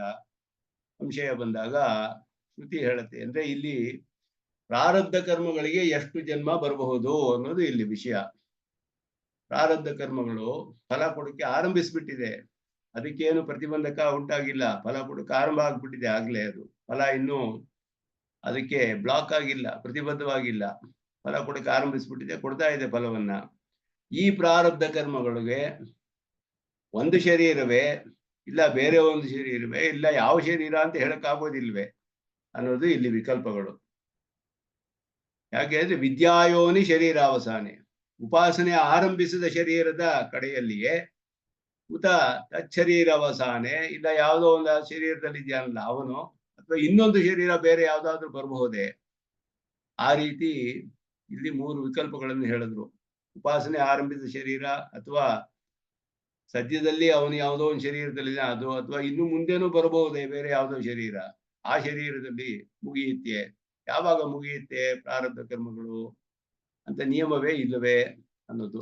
ಅದಕ್ಕೆ ಶ್ರುತಿ ಹೇಳುತ್ತೆ, ತಸ್ಯ ತಾವದೇವ ಶಿರಂ ಯಾವನ್ನ ವಿಮೋಕ್ಷೆ ಅಥ ಸಂಪತ್ಸ್ಯೆ ವಿಮೋಕ್ಷ್ಯತೆ ಅನ್ನೋದು ಇಲ್ಲಿ. ಇದು ಸದ್ವಿದ್ಯಾ ಪ್ರಕರಣದಲ್ಲಿ ಬರುವಂತದ್ದೇ, ಚಾಂದೋಗ್ಯಲ್ಲಿ 6ನೇ ಅಧ್ಯಾಯ. ತಾವದೇವ ಚಿರಂ, ಅಲ್ಲಿಯವರೆಗೆ ಮಾತ್ರ ವಿಳಂಬ. ಚಿರಂ ಅಂದ್ರೆ ವಿಳಂಬ ಅಂತ ಅರ್ಥ. ಯಾವತ್ತು ನ ವಿಮೋಕ್ಷ್ಯತೆ, ಕರ್ಮ ಬಂಧ ಹೋಗುವವರೆಗೂ ಇವನಿಗೆ ವಿಳಂಬ. ಕರ್ಮ ಬಂಧದಿಂದ ಬಿಡುಗಡೆ ಹೊಂದಿದ್ರೆ ಆಮೇಲೆ ಹೋಗ್ತಾ ಇರ್ತಾನೆ. ಅಂದ್ರೆ ಪ್ರಾರಬ್ಧ ಕರ್ಮ ಮುಗಿಯುವಾಗ ಅವನಿಗೆ ಅಂತಿಮ ಶರೀರ. ಅದು ಯಾವ ಶರೀರ ಹೇಳಕ್ಕಾಗೋದಿಲ್ಲ. ಇತಿ ತಚ್ಛರೀರ ವಿಮೋಕ್ಷಾವಸಾನತ್ವ ಶ್ರವಣಾತ್ ತದವಸಾನೇ. ಯಾವಾಗ ಕರ್ಮ ಮುಗಿಯಿತೋ ಆ ಶರೀರ ಅಂತ ಹೇಳಿರೋದ್ರಿಂದ ಅವುಗಳ ಅವಸಾನದಲ್ಲಿ, ಅಂದ್ರೆ ಕರ್ಮ ಮುಗಿದಾಗ ಯಾವ ಶರೀರದಲ್ಲಿ ಇರ್ತಾನೋ ಆ ಶರೀರವೇ ಅಂತ ಅರ್ಥ. ಕರ್ಮ ಮುಗಿಯುವಾಗ ಯಾವ ಶರೀರವೋ ಆ ಶರೀರದಲ್ಲಿ ಮೋಕ್ಷ ಅವನಿಗೆ. ಅದು ಯಾವ್ದಾದ್ರು ಆಗ್ಬೋದು, ಉಪಾಸನೆ ಆರಂಭಿಸಿದ ಶರೀರ ಆಗ್ಬೇಕಾಗಿಲ್ಲ. ಇದಕ್ಕೆ ಬೇಕಾದಷ್ಟು ಇತಿಹಾಸ ಪುರಾಣಗಳೆಲ್ಲ ಉದಾಹರಣೆಗಳು ಸಿಗುತ್ತೆ. ಶಬರಿ, ಗೋಪಿಯರು ಮೊದಲಾದವರೆಲ್ಲ ಹಾಗೆಯೇ. ಅವರೆಲ್ಲರೂ ಕೂಡ ಈ ವಿದುರನೇ ಆಗಲಿ, ಶಬರಿಯೇ ಆಗಲಿ, ಅಥವಾ ಗೋಪಿಯರೇ ಆಗಲಿ, ಅವರು ವಿದ್ಯಾ ಆರಂಭಿಸಿದ ಶರೀರದಲ್ಲಿ ಉಪಾಸನೆ ಮಾಡೋಕ್ಕೆ ಅಧಿಕಾರವಿದ್ದಿರ್ಬೇಕು ಅವ್ರಿಗೆ. ಇಲ್ಲದೆ ಹೋದ್ರೆ ಉಪಾಸನೆ ಆರಂಭಿಸಕ್ಕಾಗೋದಿಲ್ಲ. ಯಾರ್ಯಾರು ಅಧಿಕಾರಿಗಳೋ ಅವ್ರು ಮಾತ್ರವೇ, ವೇದಾಧಿಕಾರ ಇರುವವರೇ ಉಪಾಸನೆ ಆರಂಭಿಸಕ್ ಸಾಧ್ಯ. ಇಲ್ಲದೆ ಹೋದ್ರೆ ಆರಂಭಿಸಕ್ಕಾಗೋದಿಲ್ಲ. ಅವರು ವಿದ್ಯೆ ಉಪಾಸನೆ ಆರಂಭಿಸಿದ ಶರೀರದಲ್ಲಿ ಅಧಿಕಾರ ಇದ್ದಿರಬೇಕು. ಅದಾದ ಮೇಲೆ ಆ ವಿದ್ಯೆಯ ಮಹಾತ್ಮೆಯಿಂದ ಮುಂದುವರಿಯುತ್ತೆ. ಅವರಿಗೆ ಪೂರ್ವಜನ್ಮ ಸ್ಮರಣೆಯೂ ಇರುತ್ತೆ, ಮುಂದುವರಿಯುತ್ತೆ. ಅವರಿಗೆ ಆರಂಭದಿಂದಲೇ ಮುಂದಿನ ಜನ್ಮಗಳಲ್ಲಿ ಆ ರೀತಿಯಾದ ಪರಮಾತ್ಮನಲ್ಲಿ ಏಕಾಗ್ರತೆ ಬಂದುಬಿಡುತ್ತೆ. ಆ ರೀತಿ ಶಬರಿ, ಗೋಪಿಯರು ಎಲ್ಲ ಇದ್ದಿದ್ದು ತಿಳಿಯುತ್ತೆ ನಮ್ಗೆ. ವಿದುರನು ಹಾಗೆಯೇ. ಅವರಿಗೆ ಆ ಜನ್ಮದಲ್ಲಿ ಅಧಿಕಾರ ಇರಲಿಲ್ಲ. ಅವರು ಧೃತರಾಷ್ಟ್ರನಿಗೆ ಉಪದೇಶ ಮಾಡುವಾಗ ಹೇಳ್ತಾರೆ, ಶಾಸ್ತ್ರ ಅರ್ಥ ಬಂದಾಗ ಇದನ್ನು ನಾನು ನಿನಗೆ ಹೇಳಕ್ಕೆ ನನಗೆ ಅಧಿಕಾರವಿಲ್ಲ. ಸಾಮಾನ್ಯವಾದ ನೀತಿ ಹೇಳಿದ್ರು, ವಿದುರ ನೀತಿ ಅಂತ. ಮಿಕ್ಕಿದ್ದನ್ನ ನನಗೆ ಅಧಿಕಾರವಿಲ್ಲಪ್ಪ, ನೀನು ಸನತ್ ಕುಮಾರರಲ್ಲಿ ಕೇಳ್ಕೊ ಹೇಳಿದ್ರು. ಅವರೆಲ್ಲ ಉಪದೇಶಗಳನ್ನ ಆಮೇಲೆ ಬೇರೆ ಪಡೆದುಕೊಂಡ್ರು. ಹೀಗೆ ವಿದುರರು ಹೇಳೋದು ಇದೆಲ್ಲ ನಮಗೆ ಸ್ಪಷ್ಟವಾಗಿ ಕಂಡು ಬರುತ್ತೆ. ಆ ಒಂದು ಶರೀರದಲ್ಲಿ ಇದು ಇಲ್ಲದೆ ಇರ್ಬೋದು. ಕಡೆ ಶರೀರ ಯಾವುದು ಅಂತ ಹೇಳಕ್ಕಾಗೋದಿಲ್ಲ. ಮಧ್ಯದಲ್ಲಿ ಕೆಲವು ಶರೀರಗಳು ಬರ್ಬೋದು. ಜಡಭರ್ತನಿಗೆ ಜಿಂಕೆ ಮೊದಲಾದ ಶರೀರಗಳೆಲ್ಲ ಬಂತು. ಈ ರೀತಿ ಎಲ್ಲ ಬರೋದು ಕಂಡು ಬರುತ್ತೆ. ಆದ್ದರಿಂದ ಯಾವಾಗ ಕರ್ಮ ಮುಗಿಯುತ್ತೋ ಆವಾಗ ಯಾವ ಶರೀರ ಇರುತ್ತೋ ಆ ಶರೀರ, ಅದು ಮುಖ್ಯ. ಆದ್ದರಿಂದ ಇಲ್ಲಿ ಭೋಗೇನತೂ, ಇಲ್ಲಿ ಪೂರ್ವ ಪಕ್ಷ ಹೀಗೆ ಬಂದ್ರೆ ಭೋಗೇನತು ತುಶಬ್ದ ಪಕ್ಷ ವ್ಯಾವೃತ್ಯರ್ಥ. ಇತರೆ ಆರಬ್ಧ ಕಾರ್ಯ ಪುಣ್ಯ ಪಾಪೆ ಸ್ವ ಆರಬ್ಧ ಫಲ ಭೋಗೇನ ಕ್ಷಪಯಿತ್ವ. ತಾನು ಆರಂಭಿಸಿದ ಫಲ ಕೊಡಕ್ಕೆ ಆರಂಭಿಸಿದೆಲ್ಲ ಪೂರ್ತಿ ಮುಗಿದ ಮೇಲೆ ತತ್ ಫಲಭೋಗ ಸಮಾಪ್ತಿ ಅನಂತರಂ ಬ್ರಹ್ಮ ಸಂಪತ್ತಿ. ಯಾವಾಗ ಆ ಫಲ ಅನುಭವಿಸಿ ಮುಗಿತಾನೋ ಆಗಲೇ ಅವನಿಗೆ ಮೋಕ್ಷ. ಅದು ಯಾವಾಗ ಅಂತ ಹೇಳಕ್ಕಾಗಲ್ಲ. ತೇಚ ಪುಣ್ಯ ಪಾಪೆ ಏಕ ಶರೀರ ಉಪಭೋಗ್ಯ ಫಲೇ ಚೇತ್ ತಚ್ಚರೀರವಸಾನೆ ಸಂಪದ್ಯತೆ. ಅನೇಕ ಶರೀರ ಭೋಗ್ಯ ಫಲೇ ಚೇತ್ ತದವಸಾನೆ ಸಂಪದ್ಯತೆ. ಅನೇಕ ಶರೀರವಿದ್ರೆ ಅಷ್ಟು ಮುಗಿಬೇಕು. ಒಂದು ಶರೀರ ಅಂದ್ರೆ ಒಂದು ಶರೀರಲ್ಲೇ ಮುಗಿಯುತ್ತೆ. ಅದು ಯಾವಾಗ ಹೇಳಕ್ಕಾಗೋದಿಲ್ಲ. ಭೋಗೇನೈವ, ಅನುಭವದಿಂದಲೇ ಕ್ಷಪಯಿತವ್ಯತ್ವಾತ್ ಆರಬ್ಧ ಬಲಯೋ ಕರ್ಮಣೋ. ಕರ್ಮ ಕೊಡಕ್ಕೆ ಆರಂಭಿಸ್ಬಿಟ್ರೆ ಅದು ಅನುಭವಿಸಿಯೇ ತೀರಬೇಕು. ಆ ಶರೀರ ಇರಬಹುದು, ಇನ್ಯಾವುದೋ ಒಂದು ಶರೀರ ಬರಬಹುದು, ಅದಕ್ಕೆ ನಿಯಮವಿಲ್ಲ. ಅದು ಮುಗಿಯೋವರೆಗೂ ಅನುಭವಿಸಿ ಮುಗಿಸ್ಬೇಕು ಅವನು. ತಸ್ಯ ತಾವದೇವ ಚಿರಂ ಯಾವನ್ನ ವಿಮೋಕ್ಷ್ಯೆ ಇತಿ ಚ ಭೋಗೇನ ತಯೋ ಕರ್ಮಣೋ ವಿಮೋಕ್ಷ ಉಚ್ಯತೆ. ದೇಹಾವಧಿ ನಿಯಮ ಅಶ್ರವಣಾತ್. ದೇಹ ಅವಧಿ ನಿಯಮ ಅಶ್ರವಣಾತ್. ನಿಯಮವಿಲ್ಲ ಈ ದೇಹದಲ್ಲಿಯೇ ಅನ್ನೋ ನಿಯಮವಿಲ್ಲ. ಈ ದೇಹದಲ್ಲಿ ಆಗ್ಬೋದು, ಇನ್ನೊಂದು ದೇಹದಲ್ಲಿ ಆಗ್ಬೋದು, ಇನ್ನು 10 ದೇಹದಲ್ಲೂ ಆಗಬಹುದು. ಎಷ್ಟು ದೇಹಗಳು ಬರುತ್ತೆ, ಎಷ್ಟು ಶರೀರಗಳು ಬರುತ್ತೆ ಅಂತ ಹೇಳಕ್ಕಾಗಲ್ಲ. ಆ ಪ್ರಾರಬ್ಧ ಕರ್ಮ ಫಲ ಕೊಡಕ್ಕೆ ಆರಂಭಿಸ್ಬಿಟ್ಟಿದ್ದು ಮುಗಿಯೋವರೆಗೂ ಅನುಭವಿಸ್ಲೇಬೇಕು ಇವನು. ಅದು ಅನುಭವಿಸಿ ಮುಗಿದಾಗ ಯಾವ ಶರೀರದಲ್ಲಿ ಇರ್ತೀಯೋ ಆ ಶರೀರದ ಕಡೆ ಮೋಕ್ಷ ಅವನು. ಹಾಗೆಯೇ ಹೇಳಲ್ಪಟ್ಟಿದೆ. ತದೇವಂ ಬ್ರಹ್ಮವಿದ್ಯಾಯ. ಈಗ ಇಲ್ಲಿ ಎಲ್ಲ ಸಂಗ್ರಹ ಮಾಡ್ತಾರೆ. ಇದುವರೆಗೂ ಹೇಳಿದ ಪುಣ್ಯ ಪಾಪಗಳ ವಿಷಯಗಳನ್ನೆಲ್ಲ ಇಲ್ಲಿ ಸಂಗ್ರಹ ಮಾಡ್ತಾರೆ ಭಾಷ್ಯಕಾರರು ಒಂದು ವಾಕ್ಯದಲ್ಲಿ. ಇದುವರೆಗೂ ಹೇಳಿದ ಎಲ್ಲ ಪುಣ್ಯ ಪಾಪಗಳ ವಿಷಯ ಆರಂಭಿಸಿದಿಂದ ಹೇಳಿದಾಗ ತದಧಿಗಮ ಉತ್ತರ ಪೂರ್ವಾಗಯೋ ಅಶ್ಲೇಷ ವಿನಾಶವು ಇಂದ ಆರಂಭಿಸಿದ್ರು. ಸೂತ್ರಗಳು ಆರಂಭಿಸಿತು. ಅಲ್ಲಿಂದ ಪುಣ್ಯ ಪಾಪಗಳು ಹೇಗೆ ಇವನಿಗೆ ನಾಶವಾಗುತ್ತೆ, ಯಾವುದೆಲ್ಲ ಇವನಿಗೆ ಅನುಭವಿಸ್ತಾನೆ, ಯಾವುದು ಅನುಭವಿಸೋದಿಲ್ಲ, ಯಾವುದು ಅಶ್ಲೇಷ, ಯಾವುದು ವಿನಾಶ, ಯಾವುದು ಸುಕೃತಗಳ ವಿಷಯದಲ್ಲಿ ಏನು, ಪಾಪಗಳ ವಿಷಯದಲ್ಲಿ ಏನು, ಇದನ್ನೆಲ್ಲ ಒಂದು ವಾಕ್ಯದಲ್ಲಿ ಸಂಗ್ರಹಿಸ್ತಾರೆ ಭಾಷಿಕಾರರಲ್ಲಿ. ತದೇವಂ, ಹೀಗೆ ಬ್ರಹ್ಮವಿದ್ಯಾಯ, ಬ್ರಹ್ಮವಿದ್ಯೆಗೆ ಪ್ರಾಕ್ ಅನುಷ್ಠಿತಂ, ಬ್ರಹ್ಮವಿದ್ಯೆ ಆರಂಭಿಸಕ್ಕೆ ಮೊದಲು ಮಾಡಿದಂತಹದ್ದು ಅಭುಕ್ತ ಫಲಂ, ಅಭುಕ್ತ ಫಲಂ, ಆರಬ್ಧ ಫಲಂ, ಪುಣ್ಯ ಪಾಪ ರೂಪಂ. ಪುಣ್ಯ ಪಾಪ ಎಲ್ಲವೂ ಕರ್ಮ ಅನಾದಿಕಾಲ ಸಂಚಿತಂ, ಪುಣ್ಯ ಪಾಪ ರೂಪಂ ಕರ್ಮ, ಅಭುಕ್ತ ಫಲಂ ಅನಾರಬ್ಧ ಫಲಂ ಇರ್ಬೇಕಿಲ್ಲಿ. ಏನು ಪ್ರಿಂಟಿಂಗ್ ಮಿಸ್ಟೇಕ್, ಒಂದು ನಿಮಿಷ. ಆರಬ್ಧ ಫಲಂ ಅಂತ ಬಂದ್ಬಿಟ್ಟಿದೆ ಇಲ್ಲಿ.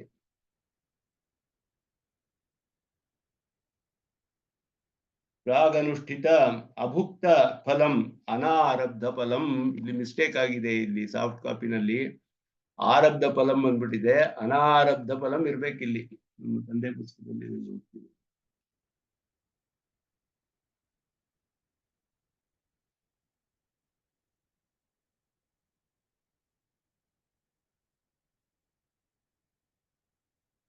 ಅನಾರಬ್ಧ ಫಲಂ ಸ್ಪಷ್ಟವಾಗಿದೆ ನಮ್ಮ ತಂದೆ ಪುಸ್ತಕದಲ್ಲಿ, 504 ಪುಟ ನೋಡಿದ್ರೆ ಕಡೆ ಪ್ಯಾರಾಗ್ರಾಫ್. ಅಭುಕ್ತ ಫಲಂ ಅನಾರಬ್ಧ ಫಲಂ ಪುಣ್ಯ ಪಾಪ ರೂಪಂ ಅಂತ. ಫಲ ಕೊಡಕ್ಕೆ ಆರಂಭಿಸದೇ ಇರೋದು ಅಂತ ಅರ್ಥ. ಆರಬ್ಧ ಫಲ ಅನುಭವಿಸ್ಲೇಬೇಕು ಅಂತ ಈಗ ತಾನೇ ಹೇಳ್ತಾ ಇದೀವಿ ಈ ಸೂತ್ರದಲ್ಲಿಯೇ. ಅಂದ ಪ್ರಾಕ್ ಬ್ರಹ್ಮವಿದ್ಯೆ ಆರಂಭಿಸೋದಕ್ಕೆ ಮೊದಲು ಅನುಷ್ಠಾನ ಮಾಡಿದ ಅಂದ್ರೆ ಇವನು ಮಾಡಿದಂತಹ ಅಭುಕ್ತ ಫಲಂ, ಫಲವಿನ್ನೂ ಅನುಭವಿಸಿಲ್ಲ. ಅನಾರಬ್ಧ ಫಲಂ, ಅನಾರಬ್ಧ ಫಲಂ ಅಂದ್ರೆ ಪುಣ್ಯ ಪಾಪ ಫಲ ಕೊಡಕ್ಕೆ ಆರಂಭಿಸದೇ ಇರುವಂತಹ ಪುಣ್ಯ ಪಾಪ ರೂಪಂ ಕರ್ಮ. ಪುಣ್ಯ ಪಾಪ ರೂಪವಾದ ಎಲ್ಲ ಕರ್ಮಗಳು ಸಂಚಿತ ಕರ್ಮಗಳು ಫಲವನ್ನ ಅನುಭವಿಸಿಲ್ಲ, ಫಲ ಕೊಡಕ್ಕೆ ಇನ್ನೂ ಆರಂಭಿಸಿಯೇ ಇಲ್ಲ ಆ ಕರ್ಮಗಳು. ಇದೆಲ್ಲ ಅನಾದಿಕಾಲ ಸಂಚಿತಂ. ಎಲ್ಲಿಂದ ಸಂಚಿತವಾಗಿದೆ ಅಂದ್ರೆ ಅನಾದಿ ಅಂತಾನೆ ಹೇಳ್ಬೇಕು. ಕರ್ಮಕ್ಕೆ ಒಂದು ಆದಿ ಇಲ್ಲ. ಕರ್ಮ ಯಾವಾಗ ಆರಂಭಿಸ್ತು ಅಂದ್ರೆ ಹೇಳಕ್ಕಾಗುವುದಿಲ್ಲ. ಶಾಸ್ತ್ರದಲ್ಲಿ ಏನು ಅದಕ್ಕೆ ಉತ್ತರ ಅಂದ್ರೆ ಅನಾದಿ ಅನ್ನೋದೇ ಉತ್ತರ. ಈ ಅನಾದಿಯನ್ನ ಎಲ್ಲಾ ದರ್ಶನದಲ್ಲೂ ಬೇರೆ ಬೇರೆ ಕಡೆ ಅದನ್ನ ಉಪಯೋಗಿಸ್ತಾರೆ. ಅವಿದ್ಯೆ ಯಾವಾಗ ಬಂತು ಅಂದ್ರೆ ಅದ್ವೈತದಲ್ಲಿ ಅನಾದಿ ಅಂತ ಹೇಳ್ತಾರೆ. ಯಾವಾಗ ಬ್ರಹ್ಮನಿಗೆ ಯಾವಾಗ ಅವಿದ್ಯೆ ಬಂತು, ಬ್ರಹ್ಮ ಚಿನ್ಮಾತ್ರ ಬ್ರಹ್ಮ ಅಲ್ಲ, ಶುದ್ಧವಾದದ್ದು ಪರಿಶುದ್ಧವಾದದ್ದು. ಬ್ರಹ್ಮನಿಗೆ ಅವಿದ್ಯೆ ಮುಚ್ಕೊಳ್ತು ಅಂದ್ರೆ ಯಾವಾಗ ಮುಚ್ಕೊಳ್ತು ಅಂದ್ರೆ ಅನಾದಿ, ಹೇಳಕ್ಕಾಗೋದಿಲ್ಲ. ನಿಮ್ ಕರ್ಮ ಹೇಗೆ ಹೇಳ್ತೀರಾ ನೀವು ಅಂತ ಕೇಳ್ತಾರ ಅವರು. ಕರ್ಮವೂ ಅನಾದಿ. ನಾವು ಒಬ್ಬ ಬ್ರಹ್ಮನಿಗೆ ಹೇಳಿದ್ವಿ, ನೀವು ಅನಂತ ಜೀವಾತ್ಮರಿಗೆ ಹೇಳ್ತೀರಲ್ಲ, ಎಲ್ಲರೂ ಶುದ್ಧ ಸ್ವರೂಪ ತಾನೇ ಜೀವಾತ್ಮರುಗಳೆಲ್ಲ, ಅವರಿಗೆಲ್ಲ ಹೇಗೆ ಈ ಕರ್ಮ ಬಂತು ಅಂತ ಅವರು ಪ್ರಶ್ನೆ ಮಾಡ್ತಾರೆ. ಅನಾದಿ ಅಂತಾನೆ ಶ್ರುತಿ ಹೇಳಿದೆ, ಅನುಭವಿಸ್ತಾ ಇದ್ದೀವಿ, ನೋಡ್ತಾ ಇದ್ದೀವಿ ಪ್ರತ್ಯಕ್ಷವಾಗಿ. ಇದೆಲ್ಲ ನಾವು ಸತ್ಯ ಅಂದ್ರಿ, ಅವರಿಗೆಲ್ಲ ಮಿಥ್ಯೆ ಅಂದ್ರು. ಹಾಗೆ ದರ್ಶನಗಳಲ್ಲಿ ಬೇರೆ ಬೇರೆ ರೀತಿಯಲ್ಲಿ ಹೇಳ್ತಾರೆ. ಅನಾದಿ ಅನ್ನೋದು ಒಂದು ಮುಖ್ಯವಾದ ಶಾಸ್ತ್ರದಲ್ಲಿ ವಿಷಯ. ಶಾಸ್ತ್ರವೇ ಹಾಗೆ ಹೇಳುತ್ತೆ. ಯಾಕೆ ಅಂದ್ರೆ ಅದು ವಿಷಯವೇ ಹಾಗಿದೆ. ಅದಕ್ಕೆ ಬೇರೆ ಏನು ಎಷ್ಟೇ ವಾದ ಮಾಡಿದ್ರು ಅದನ್ನ ನಿಶ್ಚಯ ಮಾಡೋಕ್ಕಾಗೋದಿಲ್ಲ. ಆದ್ರಿಂದ ಅವರು ವಿದ್ಯಾರಣ್ಯರು ಹೇಳ್ತಾರೆ, ಅವಿದ್ಯೆಯ ಸ್ವರೂಪ ಸಾವಿರಾರು ಜ್ಞಾನಿಗಳು ಸೇರ್ಕೊಂಡು ಸಾವಿರಾರು ದಿನ ಚರ್ಚೆ ಮಾಡಿದ್ರು ಅವಿದ್ಯೆಯ ಸ್ವರೂಪ ಹೇಳಕ್ಕಾಗೋದಿಲ್ಲ ಅಂತ ಹೇಳ್ತಾರೆ ಅವರು. ಹಾಗೆ ಕರ್ಮವು ಅಷ್ಟೇ ಗಹನವಾದದ್ದು. ಗಹನ ಕರ್ಮಣೋ ಗತಿ ಅಂತ ಕೃಷ್ಣನೇ ಹೇಳಿದಾನೆ. ಅನಾದಿಯಾದ ಕರ್ಮ, ಆ ಅನಾದಿಯಾದ ಕರ್ಮ ಸಂಚಿತವಾಗಿದೆ, ಅನಾದಿ ಕಾಲದಿಂದ ಅನಂತವಾಗಿದೆ. ಫಲ ಇನ್ನೂ ಅನುಭವಿಸಿಲ್ಲ, ಫಲ ಕೊಡಕ್ಕೆ ಇನ್ನೂ ಆರಂಭಿಸಿಯೇ ಇಲ್ಲ ಕರ್ಮಗಳು. ಅದೆಲ್ಲ ವಿದ್ಯಾ ಮಾಹಾತ್ಮ್ಯಾತ್ ವಿನಶ್ಯತಿ, ಉಪಾಸಕನಿಗೆ ಪೂರ್ಣವಾಗಿ ನಾಶವಾಗ್ಬಿಡುತ್ತೆ. ಅಂದ್ರೆ ಪರಮಾತ್ಮ ಸಂಕಲ್ಪಗಳನ್ನೆಲ್ಲ ಹಿಂತೆಗೆದುಕೊಂಡ್ಬಿಡ್ತಾನೆ. ಇದೆಲ್ಲ ಕೊಡೋದಿಲ್ಲ ಇವನಿಗೆ ಫಲವನ್ನ ಅನ್ನೋದು. ಅದುವೇ ನಾಶ ಅನ್ನೋದು ಏನಂತ ಅಂದ್ರೆ ಫಲಜನನ ಶಕ್ತಿಯನ್ನ ಅವನು ಉಂಟಾಗದೇ ಇರೋ ಹಾಗೆ ಮಾಡ್ಬಿಡ್ತಾನೆ ಫಲ ಕರ್ಮಕ್ಕೆ. ಅದು ಅವನ ಸಂಕಲ್ಪವೇ, ಸಂಕಲ್ಪ ವಿಶೇಷ.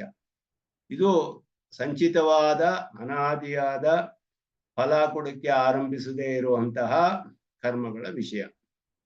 ನಂತರ ವಿದ್ಯಾರಂಭ ಉತ್ತರ ಕಾಲಂ ಅನುಷ್ಠಿತಂಚ ನ ಶ್ಲಿಷ್ಯತಿ. ಇದು ಪ್ರಾಮಾದಿಕ ವಿಷಯ. ಹಿಂದೆನೆ ಹೇಳಿದ್ರು ಅದು ಪ್ರಾಮಾದಿಕ ವಿಷಯ ಅಂತ. ಇನ್ನು ಅಬುದ್ಧಿಪೂರ್ವಕವಾಗಿ ಮಾಡಿದಂತಹ ವಿದ್ಯೆಯು ಆರಂಭಿಸಿದ ಮೇಲೆ ಉತ್ತರ ಕಾಲದಲ್ಲಿ ಇವನು ಮಾಡುವಂತಹ ಪುಣ್ಯ ಪಾಪಗಳು ತಿಳಿಯದೆ ಮಾಡುವಂತಹದ್ದು ಎಷ್ಟೋ ಇರುತ್ತೆ, ಅದರ ಫಲ ಇವನಿಗೆ ಬರೋದಿಲ್ಲ. ನ ಶ್ಲಿಷ್ಯತಿ. ಅದರಲ್ಲಿ ತತ್ರ ಪುಣ್ಯರೂಪಂ ಸರ್ವಂ ವಿದುಷಃ ಸುಹೃದಃ ಗೃಹಂತಿ. ಇವುಗಳಲ್ಲಿ ಪ್ರತಿಬದ್ಧ ಫಲವಾದ ಪುಣ್ಯಗಳು ಕೆಲವು ಇರಬಹುದು. ಈ ಉತ್ತರ ಕಾಲ ಅನುಷ್ಠಿತವಾದ ಏನಿದೆಯೋ ಅಥವಾ ಹಿಂದೆ ಮಾಡಿರುವುದು ಇರಬಹುದು. ಇದು ಭಾಷ್ಯದಲ್ಲೂ ಸ್ಪಷ್ಟವಾಗಿಲ್ಲ ಅಂತ ಕುತ್ತೂರು ಸ್ವಾಮಿಗಳು ಬರೀತಾರೆ. ಅದು ಅಷ್ಟು ಸ್ಪಷ್ಟವಾಗಿಲ್ಲ ಅಂತ. ಹಿಂದಿನ ಕಾಲದ್ದು ಇರಬಹುದೋ ಇಲ್ವೋ ಅಂತೂ ಒಟ್ಟಿನಲ್ಲಿ ಪ್ರತಿಬದ್ಧ ಫಲವಾಗಿರೋದು ಅನ್ನೋದು ಮುಖ್ಯ. ಪುಣ್ಯ ಕರ್ಮಗಳು ಫಲ ಕೊಡಕ್ಕೆ ಯಾವುದೋ ಬೇರೆ ಕರ್ಮದಿಂದ ಫಲ ಕೊಟ್ಟಿಲ್ಲ, ಅದಿನ್ನು ಕೊಡದೆ ಉಳ್ಕೊಂಡ್ಬಿಟ್ಟಿದೆ ಕೆಲವು ಕರ್ಮಗಳು. ಅಥವಾ ಇವನು ವಿದ್ಯೆ ಆದ ಮೇಲೆ ವಿದ್ಯೆಗೆ ಉಪಯೋಗಿ ಅಂತ ಕೆಲವು ಕರ್ಮಗಳನ್ನು ಮಾಡಿರಬಹುದು, ಅಥವಾ ಬೇರೆ ಪ್ರಾರಬ್ಧ ಕರ್ಮದ ಫಲವಾಗಿ ಕೆಲವು ಸುಕೃತಗಳನ್ನು ಮಾಡಿರಬಹುದು. ಅವುಗಳೆಲ್ಲ ಇನ್ನು ಈ ಸುಕೃತಗಳು ಫಲ ಕೊಡದೆ ಉಳ್ಕೊಂಡಿದೆ. ಯಾವುದೋ ಒಂದು ಬೇರೆ ಕರ್ಮದಿಂದ ಅಡ್ಡಿ ಬಂದು ಫಲ ಕೊಡೋದಕ್ಕೆ ಅಡ್ಡಿಯಾಗಿದೆ. ಇದು ಪ್ರತಿಬಂಧಕವಾಗಿದೆ ಫಲಕ್ಕೆ. ಅವುಗಳು ಶರೀರ ಪಾದದಲ್ಲಿ ಉಳ್ಕೊಂಡಿರುತ್ತೆ. ಅವನಿಗೆ ವಿದ್ಯೆ ನಿಷ್ಪತ್ತಿ ಆಗ್ಬಿಡ್ತು ಅಂದ್ರೆ, ಪೂರ್ಣವಾಗ್ಬಿಡ್ತು ಅಂದ್ರೆ, ಶರೀರ ಪಾತವಾದರೆ ಕಡೆಯ ಶರೀರ, ಚರ್ಮ ಶರೀರ, ಅದು ಪುಣ್ಯರೂಪಂ ಸರ್ವಂ ವಿದುಷಃ ಸುಹೃದಃ ಗೃಹಂತಿ. ಆ ಉಪಾಸಕನ ಸುಹೃತ್ತಗಳಿಗೆ ಹೋಗುತ್ತೆ ಅದು. ಪಾಪಂಚ ದ್ವಿಷಂತಹ ಇತಿ ನಿರವತ್ಯಂ. ದೇಶಗಳಿಗೆ ಪಾಪ ಹೋಗುತ್ತೆ. ಈ ರೀತಿ ಪ್ರತಿಬದ್ಧ ಫಲವಾದ ಪುಣ್ಯ ಪಾಪಗಳು ಉಳ್ಕೊಂಡಿರ್ಬೋದು ಶರೀರ ಪಾತ್ರದಲ್ಲಿ. ಆರಬ್ಧ ಕಾರ್ಯವಾದದ್ದನ್ನ ಅನುಭವಿಸಲೇಬೇಕು.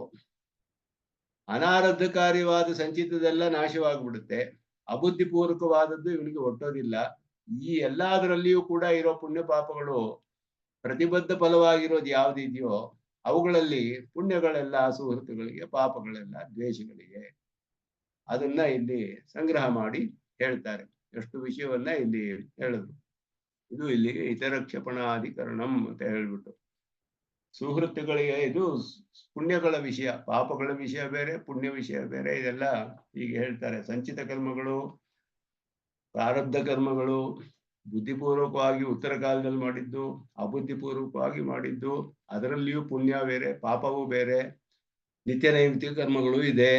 ಇಷ್ಟು ವಿಷಯಗಳನ್ನು ಒಂದೊಂದು ತೆಗೆದುಕೊಂಡು ಸಂಚಿತ ಕರ್ಮವೆಲ್ಲ ನಾಶ, ಅಬುದ್ಧಿಪೂರ್ವಕ ಮಾಡಿದ ಪುಣ್ಯ ಪಾಪಗಳೆಲ್ಲ ಇವನಿಗೆ ಅಶ್ಲೇಷ, ಫಲ ಕೊಡೋದಿಲ್ಲ ಇವನಿಗೆ. ಮತ್ತೆ ನಿತ್ಯ ನೈಮಿತ್ತಿಕ ಕರ್ಮಗಳು ಉಪಾಸನೆಗೆ ಅನುಕೂಲವಾಗಿರೋದ್ರಿಂದ ಅದು ಮಾಡ್ಲೇಬೇಕು ಇವನು. ಅದು ವಿಹಿತವಾಗಿಯೂ ಆಗಿದೆ, ಅಂಗವಾಗಿಯೂ ಇದೆ, ಉಪಾಸನೆಗೂ ಅನುಕೂಲವಾಗಿದೆ. ಫಲ ಬರದೇ ಇದ್ರು, ಸುಕೃತವಾಗಿದ್ರು ಇವನು ಮಾಡ್ಲೇಬೇಕು. ಅದು ಉಪಾಸನೆಗೆ ಮಾತ್ರವೇ ಪ್ರಯೋಜನ. ಆ ಪ್ರಯಾಣಾತ್ ಮಾಡ್ಬೇಕು. ಉಪಾಸನೆ ಮಾಡುವಷ್ಟು ಅದನ್ನು ನಿತ್ಯವೂ ಮಾಡ್ಬೇಕಾದ್ದು. ಇದರೆಲ್ಲದರಲ್ಲಿಯೂ ಇರುವಂತಹ ಹಿಂದಿನ ಸಂಚಿತವಾಗ್ಲಿ, ಆರಬ್ಧ ಕಾರ್ಯ, ಅನಾರಬ್ಧ ಕಾರ್ಯದಲ್ಲಿ ಎಲ್ಲ ಪ್ರತಿಬದ್ಧ ಫಲಗಳು ಯಾವುದಿದೆಯೋ, ಆರಬ್ಧ ಕಾರ್ಯ ಅನುಭವಿಸ್ಲೇಬೇಕು ಅವನು, ಅದರಲ್ಲಿ ಏನು ಸಂದೇಹವಿಲ್ಲ.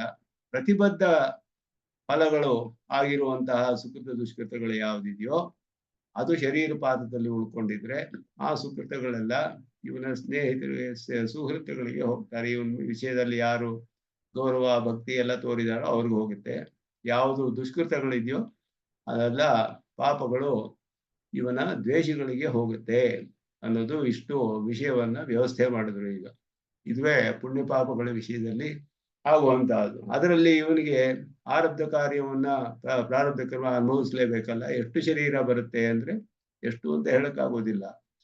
ಎಷ್ಟು ಶರೀರ ಅದು ಫಲ ಕೊಡುತ್ತೋ ಅಷ್ಟು ಶರೀರಗಳು ತಗೋಬೇಕು ಇವನು. ಅದನ್ನ ಅನುಭವಿಸಿ ಮುಗಿಸ್ಬೇಕು ಅಂತ ಹೇಳಿದ್ರು. ಒಂದು ಶರೀರ ಆಗ್ಬೋದು, ಅನೇಕ ಶರೀರಗಳಾಗ್ಬೋದು. ಯಾವ ಶರೀರ ಅನ್ನೋದು ಹೇಳಕ್ಕಾಗೋದಿಲ್ಲ ಅನ್ನೋದು ಅದನ್ನ ಹೇಳಿದ್ರು ಅಲ್ಲಿ. ಆದ್ರಿಂದ ಈ ವಿಷಯದಲ್ಲಿ ಈ ರೀತಿ ಪುಣ್ಯ ಪಾಪಗಳನ್ನ ಅನೇಕ ಬಹಳ ವಿಸ್ತಾರವಾಗಿ ಚರ್ಚೆ ಮಾಡಿದ್ದಾರೆ ಸ್ವಾಮಿ ದೇಶಿಕನ್. ಅಧಿಕರಣ ಸಾರಾವಳಿಯಲ್ಲಿ ಇನ್ನೂ ಅನೇಕ ಉದಾಹರಣೆಗಳನ್ನೆಲ್ಲ ಕೊಟ್ಟು ತುಂಬಾ ವಿಸ್ತಾರವಾಗಿ ಇದನ್ನ ವಿಚಾರ ಮಾಡ್ತಾರೆ. ಬಹಳ ಅನೇಕ ಶ್ಲೋಕಗಳಲ್ಲಿ ವಿಸ್ತಾರವಾಗಿ ವಿಚಾರ ಮಾಡಿದ್ದಾರೆ ಅಧಿಕರಣ ಸಾರಾವಳಿಯಲ್ಲಿ. ಅದನ್ನ ಬೇರೆ ಯಾವುದೋ ಒಂದು ಸಂದರ್ಭದಲ್ಲಿ ನಾವು ನೋಡಬಹುದು. ಅಲ್ಲಿಗೆ ಒಂದು ಪಾದ ಮುಗೀತು. 4ನೇ ಅಧ್ಯಾಯದ ಮೊದಲ ಪಾದ ಮುಗಿಯುತ್ತೆ. ಮೊದಲ ಪಾದದಲ್ಲಿ ಮತ್ತೆ 2ನೇ ಪಾದದಲ್ಲಿ ಸ್ಥೂಲ ಶರೀರದಿಂದ ಇವನಿಗೆ ಬಿಡುಗಡೆ ಹೇಗಾಗುತ್ತೆ ಅಂತ ಹೇಳೋದು ಉಪಾಸಕನಿಗೆ ಅದರ ವಿಷಯವನ್ನ ತಿಳಿಸುವಂತಹದ್ದು. ಸ್ಥೂಲ ಶರೀರದಲ್ಲಿರುವಾಗ ಉಪಾಸನೆಯಿಂದ ಕರ್ಮಗಳ ಕ್ಷಯ, ಅವನಿಗೆ ಕರ್ಮಕ್ಷಯಗಳಲ್ಲಿ ಹೇಗೆ ಆಗುತ್ತೆ ಎಲ್ಲ ಪುಣ್ಯ ಪಾಪಗಳ ವಿಷಯ ಅದೆಲ್ಲ ನೋಡಿದ್ರು. ಉಪಾಸನೆ ಹೇಗೆ ಮಾಡೋದು, ಕೂತ್ಕೊಂಡು ಮಾಡಬೇಕು, ಆಸೀನ ಸಂಭವಾತೆ ಯತ್ರ ಏಕಾಗ್ರತ ಧ್ಯಾನಾಚ ಇದೆಲ್ಲ ಹೇಳಿ ಅವನಿಗೆ ಅಚಲತ್ವಂಚ ಅಪೇಕ್ಷ ಅಲ್ಲಾಡದೆ ಕೂತ್ಕೊಂಡು ಬೆನ್ನಿಗೆ ಒಂದು ಆಶ್ರಯವನ್ನು ಇಟ್ಟುಕೊಂಡು ಏಕಾಗ್ರತೆಯಿಂದ ಯಾವ ಕಾಲದಲ್ಲಿ ಯಾವ ಸಮಯದಲ್ಲಿ ಯಾವ ಜಾಗದಲ್ಲಿ ಇವನಿಗೆ ಏಕಾಗ್ರತೆ ಉಂಟಾಗುತ್ತೋ ಅಲ್ಲಿ ಉಪಾಸನೆ ಮಾಡಬೇಕು. ಈ ವಿಷಯಗಳನ್ನೆಲ್ಲ ಉಪಾಸನೆ ವಿಷಯ ಎಲ್ಲ ಹೇಳಿ ಇದು ಆಪ್ರಯಾಣಾತ್ ದೇಹವಿರುವವರೆಗೂ ಮಾಡಬೇಕು, ಇವನು ಫಲ ಬರುವವರೆಗೂ ಮಾಡ್ತಾನೇ ಇರಬೇಕು ಪ್ರತಿದಿನವೂ ಅಂತ ಹೇಳಿದ್ರು. ಅದರಲ್ಲಿ ಹೇಳಿ ಆಗುವ ಪುಣ್ಯ ಪಾಪ ಕರ್ಮಗಳ ವಿಷಯಗಳನ್ನೆಲ್ಲ ಹೇಳಿ ಇದೆಲ್ಲ ಸ್ಥೂಲ ಶರೀರದಲ್ಲಿ ಉಪಾಸನೆಯಿಂದ ಕರ್ಮಬಂಧ ಕ್ಷಯ ಅನ್ನೋದು ವಿಷಯ ಹೇಳಿದ್ರು. ಈಗ ಕರ್ಮಬಂಧವೆಲ್ಲ ಕ್ಷಯವಾದ ಮೇಲೆ ಶರೀರವನ್ನು ಬಿಟ್ಟು ಹೋಗ್ಬೇಕು ಇವನು. ಅದು ಎರಡನೇದು ಸ್ಥೂಲ ಶರೀರದಿಂದ ಬಿಡಿಸ್ಕೊಳ್ಳೋದು. ಸ್ಥೂಲ ಶರೀರದಲ್ಲಿ ಇದ್ದು ಉಪಾಸನೆ ಮಾಡಿ ಕರ್ಮಗಳ ಬಂಧ ಬಿಡಿಸ್ಕೊಳ್ಬೇಕು. ಆಮೇಲೆ ಸ್ಥೂಲ ಶರೀರವನ್ನು ಬಿಟ್ಟು ಹೊರಡ್ಬೇಕು, ಹೊರಗಡೆ ಹೋಗಿ ಅರ್ಚಿರಾದಿ ಮಾರ್ಗದಲ್ಲಿ, ಅದು ಸೂಕ್ಷ್ಮ ಶರೀರದ ವಿಷಯ ಮುಂದಿನ 2 ಪಾದದಲ್ಲಿ ಬರುತ್ತೆ. ಸೂಕ್ಷ್ಮ ಶರೀರವನ್ನು ತೆಗೆದುಕೊಂಡು ಅರ್ಚಿರಾದಿ ಮಾರ್ಗದಲ್ಲಿ ಹೋಗಿ ಪರಮಾತ್ಮನ ಪ್ರಾಪ್ತಿ ಎನ್ನುವುದು 3ನೇ 4ನೇ ಅಧ್ಯಾಯಗಳಲ್ಲಿ ಬರುತ್ತೆ. ಅದು ಪ್ರಕೃತಿ ಮಂಡಲದಿಂದ ಬಿಡುಗಡೆ 3ನೇ ಪಾದದಲ್ಲಿ ಹೇಗೆ ಅನ್ನೋದು ಅರ್ಚಿರಾದಿ ಮಾರ್ಗದ ವಿಷಯ ಬರುತ್ತೆ. ಈ 2ನೇ ಪಾದದಲ್ಲಿ ಈಗ ಈ ಶರೀರದಿಂದ ನಿಷ್ಕ್ರಮಣ, ಶರೀರ ನಿಷ್ಕ್ರಮಣ ಅನ್ನೋದು ಮರಣದ ವಿಷಯವಾಯಿತು. ಅಂತಿಮ ಶರೀರ ಮರಣವೇ ಇರಬಹುದು. ಹಿಂದೆ ಅಧಿಕರಣಗಳಲ್ಲಿ ಜೀವನ ವಿಷಯ ಹೇಳುವಾಗ ಜೀವನಿಗೆ ವಿರಕ್ತಿ ಪಾದ ಅಂತ ಬಂತು. ಅದರಲ್ಲಿ ಹೇಳುವಾಗ ಅವನಿಗೆ ಜಾಗೃತ ಅವಸ್ಥೆಯು ದೋಷವೇ, ಸುಷುಪ್ತಿ ಅವಸ್ಥೆಯು ದೋಷವೇ, ಮೂರ್ಛಾವಸ್ಥೆಯು ದೋಷವೇ, ಇದೆಲ್ಲ ವಿಷಯಗಳನ್ನು ಹೇಳಿದ್ರು ಹಿಂದೆ. ಮುಗ್ಧೆ ಅರ್ಧ ಸಂಪತ್ತಿ ಮೊದಲಾದ್ದೆಲ್ಲ ಹೇಳಿ ಸುಷುಪ್ತಿ, ಮೂರ್ಛೆ, ಮತ್ತೆ ಜಾಗೃತ ಅವಸ್ಥೆ, ಸ್ವಪ್ನಾವಸ್ಥೆ ಎಲ್ಲವನ್ನು ಆ ವಿಷಯವನ್ನೆಲ್ಲ ಅಲ್ಲಿ ಹೇಳ್ಕೊಂಬಂದ್ರಲ್ಲ. ವಿರಕ್ತಿ ಎಲ್ಲಾ ಅವಸ್ಥೆಗಳಲ್ಲಿಯೂ ದೋಷವೇ ಅಂತ ಹೇಳಿ ಅಲ್ಲಿಯೇ ಯಾಕೆ ಮರಣವನ್ನು ಹೇಳಿರಬಾರ್ದು ಅನ್ನೋದು ಒಂದು ಆಕ್ಷೇಪ. ಇಲ್ಲಿ ಯಾಕೆ ಹೇಳ್ಬೇಕು, ಬೇರೆ ಪಾದದಲ್ಲಿ ಯಾಕೆ ಹೇಳ್ಬೇಕು? ಶರೀರ ಮರಣದ ವಿಷಯವನ್ನ ಅಲ್ಲಿ ಹೇಳ್ಬೋದಾಯ್ತಲ್ಲ. ಮೂರ್ಛೆ, ಸುಷುಪ್ತಿ ಎಲ್ಲ ಹೇಳುವಾಗ ಮರಣವನ್ನು ಅಲ್ಲಿಯೇ ಹೇಳ್ಬೇಕಾಗಿತ್ತು ವಿರಕ್ತಿ ಪಾದದಲ್ಲಿ. ಅಂದ್ರೆ ಅದು ಇಲ್ಲಿ ಯಾಕೆ ವಿಚಾರ ಮಾಡಿದ್ದಾರೆ? 4ನೇ ಅಧ್ಯಾಯದಲ್ಲಿ ಇವನಿಗೆ ಫಲಾಧ್ಯಾಯ. ಕೆಲವರು ಹೇಳಿದ್ರು ಇವನಿಗೆ ಮರಣ ಆದ್ರೆ ಇಲ್ಲಿಯೇ ಫಲ ಬಂದ್ಬಿಡುತ್ತೆ ಅಂತ ಹೇಳ್ತಾರೆ. ಆದ್ರಿಂದ ಅದೆಲ್ಲ ವಿಚಾರ ಫಲಕ್ಕೆ ಸಂಬಂಧಿಸಿದಂತೆ. ಮೋಕ್ಷ ಅನ್ನೋದು ಏನು, ಹೇಗೆ ಮೋಕ್ಷ ಪಡೆದುಕೊಳ್ತಾನೆ, ಶರೀರದಿಂದ ಹೋಗ್ತಾನೋ ಇಲ್ವೋ, ಉಪಾಸಕನು ಹೋಗೋದೇ ಇಲ್ಲ ಅಂತ ಕೆಲವರು ಹೇಳ್ತಾರೆ. ಶರೀರದಿಂದ ಬಿಟ್ಟು ಹೋಗೋದೇ ಇಲ್ಲ, ಅವನಿಗೆ ಇಲ್ಲಿಯೇ ಬ್ರಹ್ಮನಾಗ್ಬಿಡ್ತಾನೆ ಅಂತ ಹೇಳಿದ್ರೆ ಈ ರೀತಿ ಎಲ್ಲ ಪ್ರತಿಪಾದನೆ ಮಾಡೋದ್ರಿಂದ ಆ ವಿಷಯಗಳನ್ನೆಲ್ಲ ವಿಚಾರ ಮಾಡಿ ಅದೆಲ್ಲ ಪರಿಹಾರ ಮಾಡೋಕ್ಕೋಸ್ಕರ ಈ ಬೇರೆ ಒಂದು ಪಾದದಲ್ಲಿ ಫಲಪಾದದಲ್ಲಿ ಹೇಳಿದ್ದಾರೆ ಇದು. ಆದ್ರಿಂದ ಸಾಧನ ಪಾದದಲ್ಲಿ ಹೇಳಲಿಲ್ಲ, ಅಥವಾ ಅದರ ಹಿಂದೆ ಜೀವಾತ್ಮ ಸ್ವರೂಪ ಎಲ್ಲ ವಿರಕ್ತಿ ಪಾದ, ದೋಷ ಪಾದ ಎಲ್ಲ ಹೇಳುವಾಗ ಅಲ್ಲೆಲ್ಲ ಹೇಳಲಿಲ್ಲ.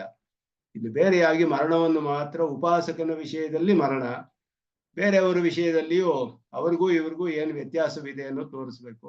ಮತ್ತೆ ಇವನಿಗೆ ಮರಣವಾದರೆ ಮುಂದೆ ಏನಾಗುತ್ತೆ, ಇಲ್ಲಿಯೇ ಮೋಕ್ಷವೇ ಇಲ್ಲ ಬೇರೆ ಒಂದು ಲೋಕಕ್ಕೆ ಹೋಗಿ ಮೋಕ್ಷವೇ, ಈ ವಿಚಾರವನ್ನೆಲ್ಲ ಇಲ್ಲಿ ಬೇರೆಯಾಗಿ ವಿಚಾರ ಮಾಡಬೇಕು ಫಲದ ವಿಷಯದಲ್ಲಿ. ಆದ್ದರಿಂದ ಒಂದು ಬೇರೆಯಾದ ಪಾದ ಮಾಡಿ 4ನೇ ಅಧ್ಯಾಯದಲ್ಲಿ ಅದನ್ನ ಇಲ್ಲಿ ವಿಚಾರ ಮಾಡ್ತಾರೆ ಅನ್ನೋದು ಸಂಗತಿ. ಇದು ಪಾದಕ್ಕೆ ಪಾದ ಸಂಗತಿ ಅಂತ ಹೇಳೋದು. ಅದರ ವಿಷಯ ಇಲ್ಲಿ ಮುಂದೆ ಬರುತ್ತೆ. ಶರೀರದಿಂದ ನಿಷ್ಕ್ರಮಣ, ಉತ್ಕ್ರಾಂತಿ ಪಾದ ಅಂತ ಹೆಸರು ಇದಕ್ಕೆ. ಇದನ್ನ ಮುಂದೆ ಕ್ಲಾಸ್ನಲ್ಲಿ ಮುಂದುವರಿಸೋಣ ಅಂತ ಹೇಳಿ ನಮಸ್ಕಾರ.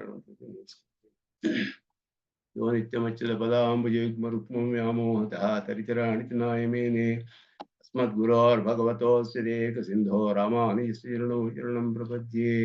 ओं शन्नो मित्रशं वरुणः शन्नो भवत्वर्यमा शन्न इन्द्रो बृहस्पतिः शन्नो विष्णुरुक्रमः। नमो ब्रह्मणे नमस्तेवायो त्वमेव प्रत्यक्षं ब्रह्मासि त्वामेव प्रत्यक्षं ब्रह्मावादिशं सुतमवादिशं सत्यमवादिशं तन्मामावीत् तद्भक्तारमावीत् अभीत्मामावीत् भक्तारम्। ओम शांति शांति शांति।